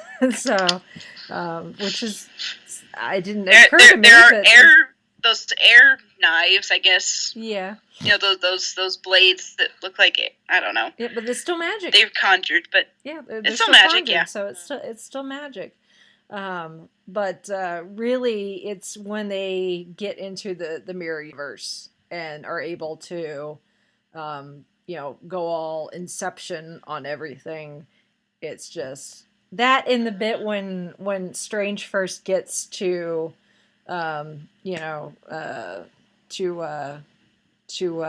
meet the Ancient One at Camartage, and she's explaining things to him. Of course, he's not believing it.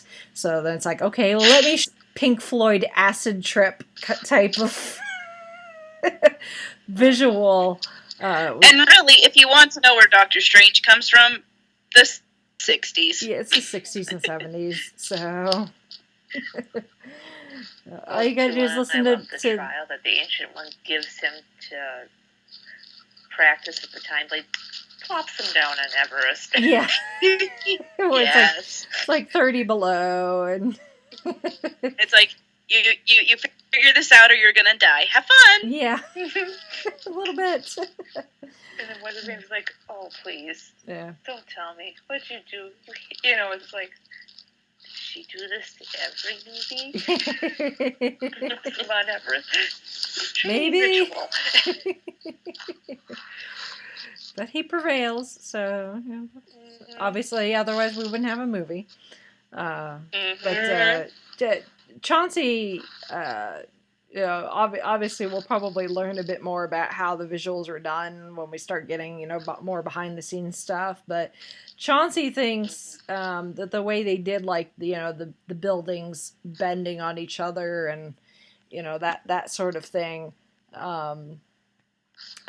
his best guess is that they wrote a computer program, and what they could do is take like a 3D model of a building, like they're in New York, so say like the Empire State Building, and they can plug it into this computer program, and the program could essentially take that geometry, duplicate it, and move it on a somewhat random yet somewhat set based on the parameters they put into the program, and then they can just keep putting each thing in there. So it's like, okay, Empire State Building and a bridge and a street and so this thing and that thing, and then that allows, and the computer program just takes everything and goes, okay, well, this geometry is going to duplicate so many times and bend this way and that way and the other way.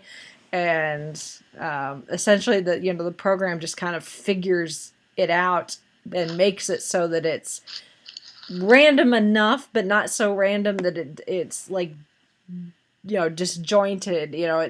It's aesthetically pleasing. It looks still. like it has some sense to it. Exactly. So, and from what I've heard, it looks even better in 3D, which I know Brittany saw it in 3D, so, and Yep. she can attest to. It looks really cool in 3D.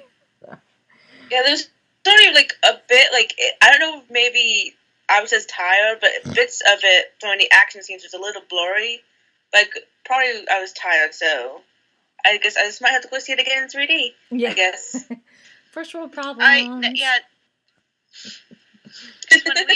When we were buying tickets, we were like, okay, which showing do we want to go to? Because we had the author event, so like we can only go. We can go in the evening, and the 3D the showings like at 6:45 and such were all 3D. I'm like, let's not do 3D.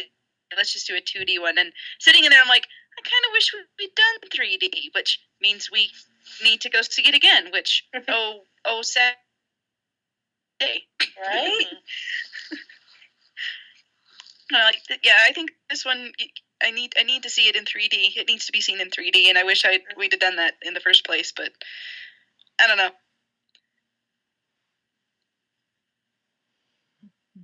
I think I'm gonna go see it in 3D because that's the I'm willing to do that for the sake of art. I will take one for the team. I will take one for the team, right? and go see it again in this time in 3D. Oh, woe is me, whatever shall I do? We're being silly. Yeah, I wanted to say, like, with there was just something about the surround sound that caught me. Like, there was like times when I almost wanted to look to my right because I heard like glass breaking. I was like, no, wait, that's coming from the movie, not actually happening next to me. Yeah. So I was like, props to the surround sound. That helps. Yeah, the music in this one's really good too. I know there've been some complaints about how like the Marvel movies have been very generic with their music, like it's not memorable, which I guess so. I mean, when it comes to superhero movies, like music is not like the first thing I think of unless it's like the John Williams like Superman score, but that's John Williams. I think music for a lot of people. Yeah. I think music for a lot of people is like it just sort of disappears into the background unless you're really into music and really notice that kind of a thing. Then it's just sort of there. Mm-hmm. most of the time. But yeah, the music and the end credit music was pretty good. Yeah. That was unique and cool. Yeah, that's pretty cool. So, yeah. What did we think of Stan Lee's cameo? Not long enough. It wasn't long enough. It wasn't long enough, and I was trying to read what the book he was reading said. Mm-hmm. But then we sat through the credits, obviously, because that's what you do in a Marvel movie. Yep. And at the end, they said, they have all the special thanks and the copyright, blah, blah, blah stuff. And it said, the book, The Art of Perception. And I was like, that must be the book he read, because I was trying to see the title, and it was something, and then there was a long word, so I figured that's what it was. So I was like, okay, that makes sense. Yeah. And he's like, he's laughing at it like it's a joke and it's some new age mindfulness, Yeah. I guess, sort of a thing. Yeah. Kind of connected to what Doctor Strange is doing in Tibet. Yeah. Or Nepal, Yeah. which is Tibet. I don't know. Which Chauncey don't kind of called Stan Lee's cameo. He's like, I bet it's going to be in a scene where Doctor Strange is like, using the portals to travel from place to place, and he ends up in the wrong spot, and there's Stanley, and Stanley says something funny, and then he leaves again. And it's like, and then Stanley showed up. I'm like, well, you're kind of right. He was trying to go through a portal and failed and fell into the side of a bus instead. Yeah, he was getting thrown around. And there's Stanley reading on a bus, laughing, and then he's gone. I'm like, Stanley. So, not the longest Stanley cameo, and probably definitely not one of my. But it's Stanley. It's. It was still good. Still fun. Yeah, it was still fun. So, and totally appropriate for what's happening in the movie. So. I'm glad that they don't try to shoehorn him in just to have a Stanley cameo. They always make sure that it fits into the story. Not have him be one of the acolytes at Kamartaj or something. I'm like, nah, it's got to be something that actually makes sense. Yeah, exactly. So, but yeah. And Kamartaj does have Wi-Fi. Yeah. Yes, it's the Wi-Fi password. We're not savages. I laughed so hard. So I was kind of curious, okay, what is that? It's going to be something epic. No, it's a Wi-Fi password. Oh, of course. We're not complete savages. Yeah. Oh my gosh, you guys. Oh, it's the Dark Knight.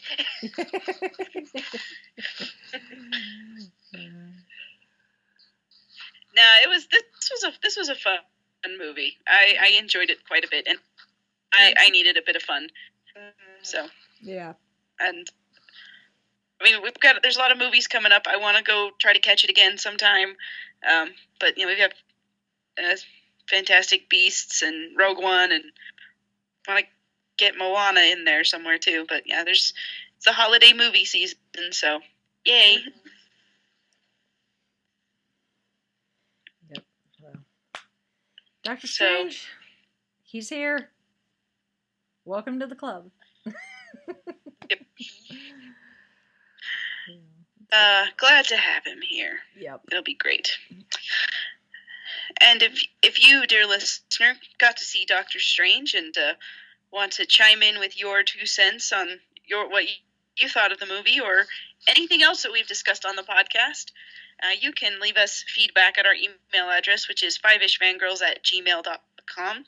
You can also visit our website, the5ishfangirlspodcast.blogspot.com, and we are also on Facebook and Twitter, Tumblr, Pinterest, YouTube, Instagram, and we're on iTunes. You can download us there and leave a review if you would be so kind. And we're also on Stitcher Radio and the Google Play Store. And you can also get us on, if you feel so inclined, donate to us on Patreon. And as always, we thank our Patreon supporters for allowing us to do what we do. We would do it, but it would be a little less organized and less fun, I suppose. So, your continued support is always appreciated. And if you would like to donate to us, our Patreon link is on our website as well. And you can also shop through our Amazon store, which again is on our aforementioned website. And you can just do your normal Amazon shopping. Doesn't cost you anything extra. And if you use the link through our website, we get a little kickback from that because Amazon loves us.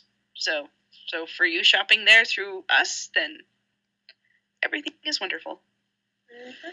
And yeah, Thank you, listeners, for listening and continuing to listen to all of our fangirly fun silliness, and hopefully we make your day just that much brighter. That's our goal. Yep. Awesome. And it's also to have fun, but we figure the fun spreads around. Yeah. Anyway. We have fun, but we want everyone else to have fun too. Feel the fun. Exactly. Or something like that. Something I think I'm like getting that. delirious Good enough. again. Yes. My body thinks it's an hour later than it actually is, though. I know, I'm like, it's time for bed. Well, no, I guess it is, but not quite. Yeah. Mm-hmm. I don't know. I'm probably going to go read something. Goodness knows I have plenty. Yeah. Whatever will you choose? I know. Support indie authors. They're wonderful. Yep.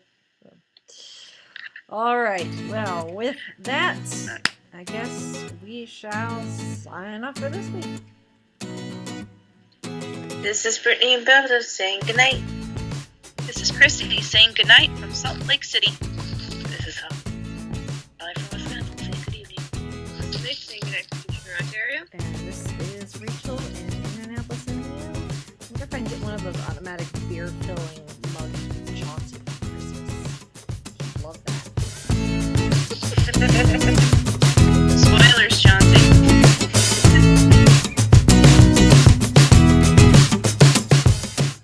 Okay, I think we're cooking with gas here. All right, so I am at Midwest Toy Fest. It is Sunday, and everyone's dragging, I think, just a little. So, but that's okay. We will soldier on. But I am here with Christina Blanche. And you are Awesome. among other things. Okay. I own Aya Comics in Muncie, Indiana. I am a comics scholar. I write comics. I write The Damnation of Charlie Wormwood. I write for Aya Comics, our own imprint. I do some stuff for Action Lab, and I've got some stuff coming out through Paper Cuts. Very cool. Very cool. So tell me a bit about the shop, Aya Comics. Oh, our shop. It's an amazing shop. Aya Comics is a place where we want everyone to be able to come into and feel like they're at home. They're in the cool clubhouse. We've got a great kids section. We've got dollar comics. We've got, of course, new releases, graphic novels, toys, games. We have an upstairs sitting area where you can just sit and read comics. We have Legos for the kids to play with, or My Little Ponies, whatever they want to play with. We have gaming tables always set up. It's a great store. It's right next to Dan's Downtown Records and Savages. 107 North High Street. Gotta get the address correct. Plug. No, that's perfectly fine. That's why we do this. So, so which came first, the shop or your own comics, or did one create the other, or were you just always like a comic fan, or you know? I've always been a comic fan. I'm trying to think. So we'd invested some into another comic shop. So that comic shop came before I wrote the comic, but then Aya Comics came after I wrote the comic. So it's my life is not like this easy timeline. Yeah.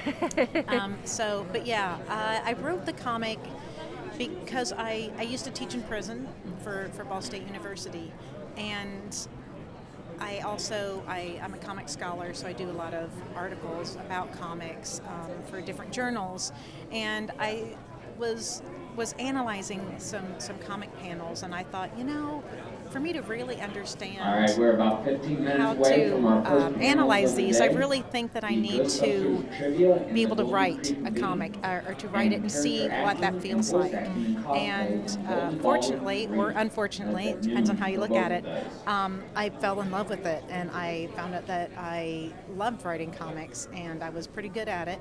So when I pitched the book to thrillbutton.com, they were all over it, and then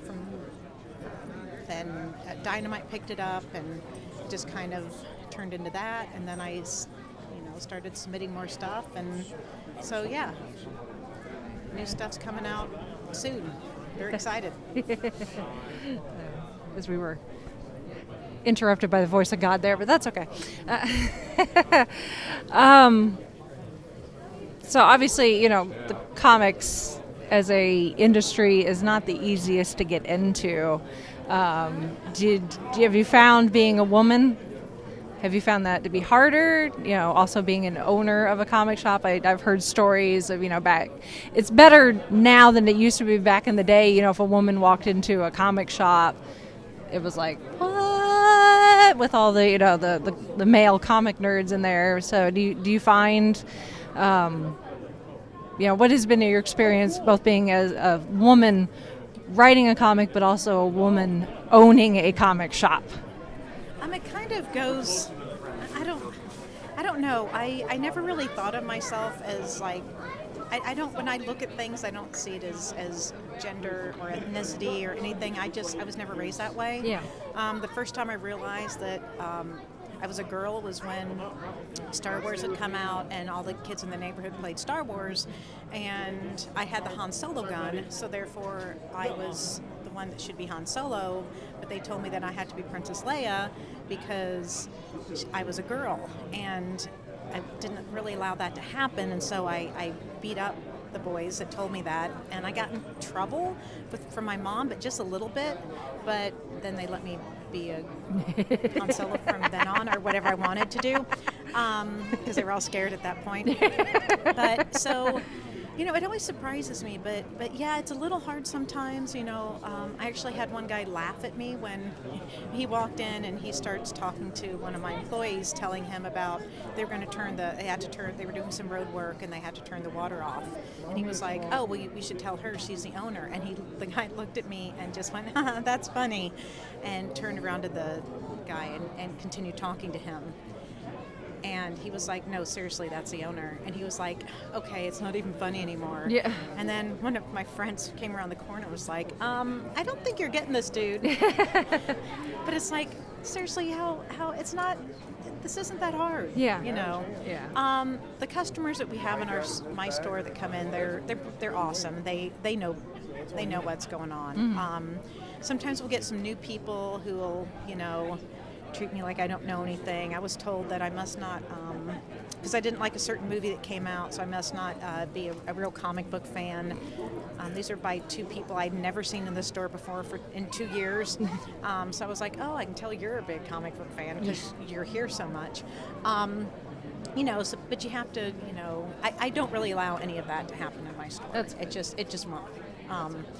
I write a column online also for 13th Dimension, and I talk about that in last week's column, all about the whole Mockingbird cover and Chelsea Kane getting... Ask me about my feminist... Yeah. So that was my Halloween costume. Yeah. So I had ask me about my feminist agenda shirt, which is just treat everybody nicely and we'll all get along just fine. And because I get tired of it. I get really, really tired of it. It's probably my biggest problem with the Big Bang Theory is it kind of keeps that idea going that, a girl, Penny, walks into the comic shop and everybody's like, oh, it's a girl. And I'm like, come on, just stop. That doesn't happen. Yeah. I would say, it's 50-50 down, split down the middle of my customers. So it drives me crazy. Writing-wise, I really don't accept that it makes any difference whether I'm male or female or whatever. I don't care. It's the work that I think will speak for itself. I am proud of what I do and what I write. I have been to conventions where I'll be looking at comics and people are like, "Oh, I bet this is so boring for you," and I'm like, "Really?"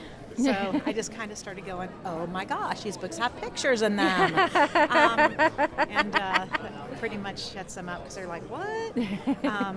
But yeah, I don't really accept the fact that it should be any different. So I don't think about that. I know there are issues, and that's why I wrote about it last week in my column. Last week's Comics Today is what it's called, and it's unacceptable, and that's why I put in my column, women aren't going to go anywhere, so just deal with it. Yeah. Deal with it, idiots who are tweeting about how, not everyone should read comics. Yeah, they should. Yeah. I love comics. They are part of my life every day, from the moment I wake up in the morning to the moment I go to bed. It's what I do. So, did I answer the question? Because I don't even remember what the question was.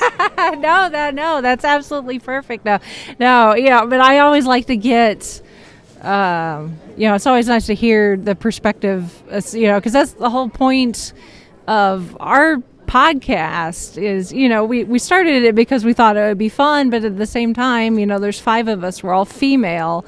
We're all nerds. We love comics. We love anime. We love, cosplay and that sort of thing. And part of our point of doing the podcast was to give the female, percentage of geek culture a voice. So, I love the fact that you, as a woman, you're a comic shop owner, but you also are part of the industry as well as a writer. So you bring a perspective on both parts of that, and it's very awesome that you're the take no crap attitude. I don't think it should be an issue. Well, I worked before this. I was in academia, but I also worked in racing and IndyCar racing for a long time. And if you want to talk about a male-dominated industry, absolutely. However, they were. I didn't take any crap then. Yeah. It's just like, I'm here. This is what I do. It's on my own merit. I'm sorry that I've got parts that are different, but you know what? It'll be okay. Yeah. I'm not here to threaten. Yeah. And it was a very accepting. It ended up being very accepting after a while. It was a little bit tougher at first, but I just, like I said, I just don't care. It's just like, now I have had. It's funny, people walk in my house like the cable guy or whatever, and he's like, "Wow, your husband has really cool stuff." Yeah. And I'm like, "Well, let me correct you there. First of all, I have no husband. And second of all, everything in here is mine. Yeah. So let's not assume. Yeah. Because we know what assuming means.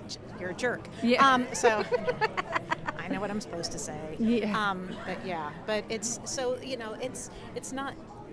It's just crazy. I just don't accept it. I just don't accept anybody being bullied about, what their place is in comics, because comics are for everybody. I don't care who it is. They're for everybody. Now, not every comic is for everybody. Yes. But that's because it's not a genre. It's it's a medium. Yeah. So they're books that I don't want to read. They're books that aren't for me. Yeah. Do I think other people shouldn't read them? Absolutely. I think other people should read them. Mm-hmm. They're books that I love that people are like, what? It's like movies. It's like, you can have a differing opinion on movies as long as it's not like Jaws or Empire Strikes Back, which are perfect. If you don't like those, and you're just wrong. But, so I'm just stating the facts. I know. These are the facts. It is what it is. Oh, no, that's very nice. And I noticed on the Facebook, Voice of God again, that I think All Yeah Comics has got an event coming up for charity. Yeah. Well, we've got a couple events coming up. So the American Cancer Society actually asked if they could come in and we could work with them. And I was like, absolutely, especially after, I mean, a lot cancer affects a lot of people, but, you know, it just took David Bowie this year. And he was, anyway. Yeah. Anybody who knows me is like, okay, here she goes. So we're doing a Back to the Future. So we're showing the movie. It's free. We're going to have we've donated items that we're going to have like a silent auction, so people can come in and you know, bid on those if they want. All the proceeds are going to go towards, you know, the Cancer Society. And just, you know, trying to get the word out there that, you know, just trying to give back to the community, which we always try and do. We're also that's on November 15th, 13th, I don't know. Go to the Facebook page. It's All Ya Comics Muncie, or Twitter. Now, November 19th, we're having Local Comic Shop Day, which there's an organization called Comics Pro, and they have certain items that are only available to these like 300 or so shops around the country. And then you can buy those at that event. But we're also on that day doing our second mini-con. So we just have people from around Indiana, just local artists, that come in and they sell their little, you know, dragon eggs or their comics or their prints or whatever. So we've got, you know, Amanda Landis, who is a local artist, and Max and Skylee Schaefer and Gavin Smith. And so we've got a lot of people that are going to come in and just, you know, sell some stuff, get ready for Christmas, give people an option. I believe in shopping local. Obviously, you know, please shop local. Yeah. Please don't ask if I can match the Amazon price, because I can't. But, you know, I shop local. I love people shop local, and I like that, you know, to give local artists a chance to, you know, get their name out there and sell some stuff, and give people a chance to buy really cool, unique items. For Christmas that's coming up, or holiday season, whatever it is, or birthdays. Yeah, pick an event, something you need to buy presents for. Yes, there you go. Cool, very nice. So I guess the easiest way, if people want information, website. Yes. Yeah. Website is allyacomics.com. We have 3 stores. There's one in New York, one in Skokie near Chicago, and then our store. So make sure you click on Muncie. That's where our events are. We have all of our events on the website. And our Facebook page, you can like us there, All Ya Comics Muncie. We have a Twitter, which is All Ya Muncie.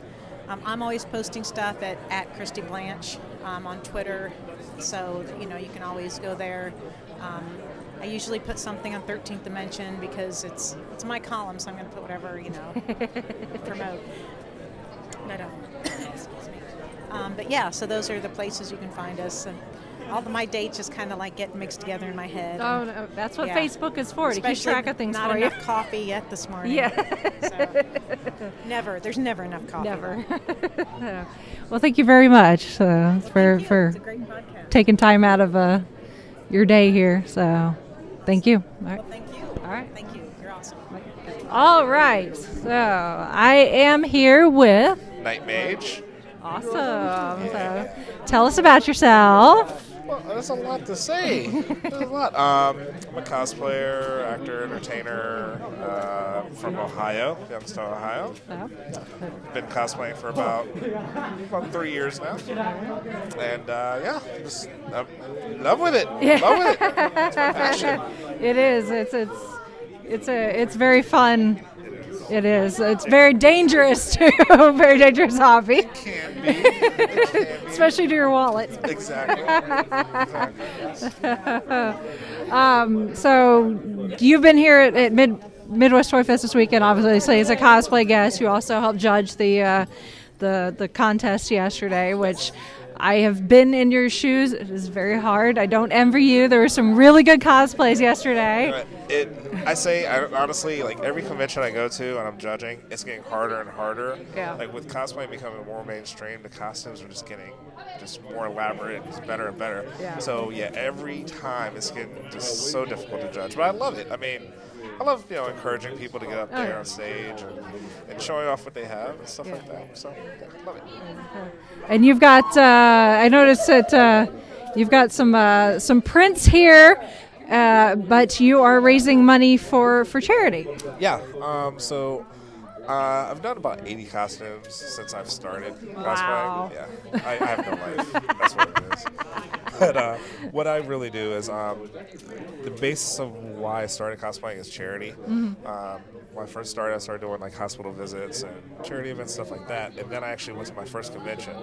And that's what really snowballed into me going to conventions.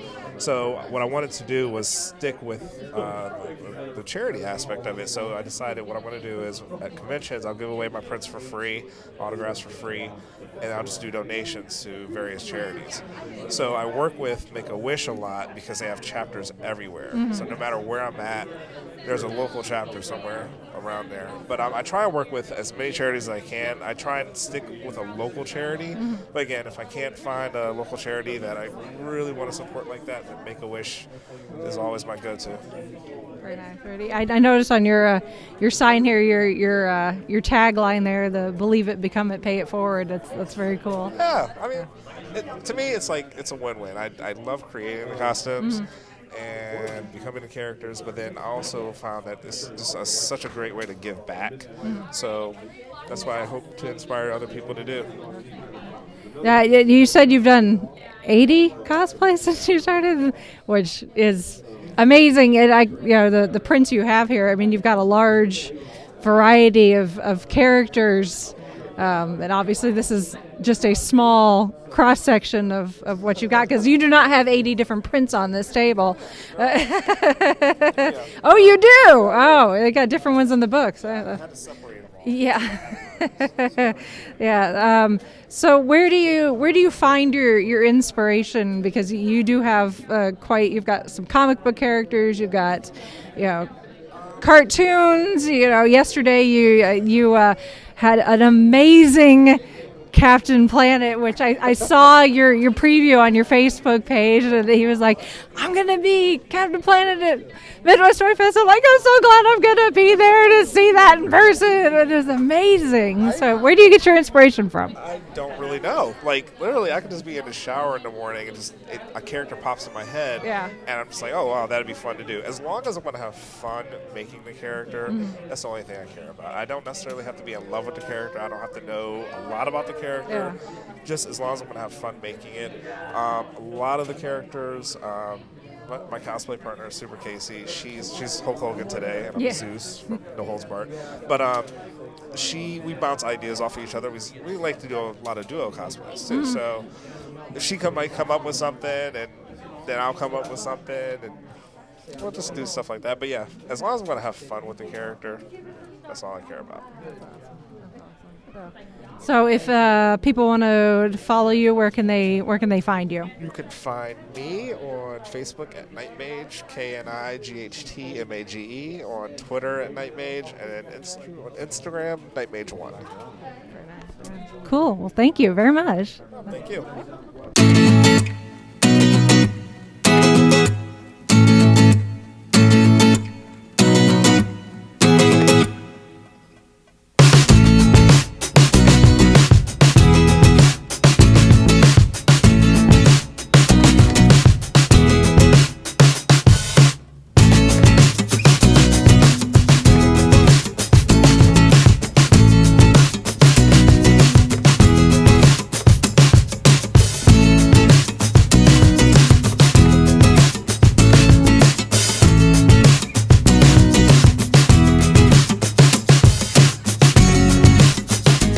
Been listening to the Five-ish Fangirls podcast. Any and all movies, books, games, and other forms of media mentioned are owned and operated by the respective copyright holders.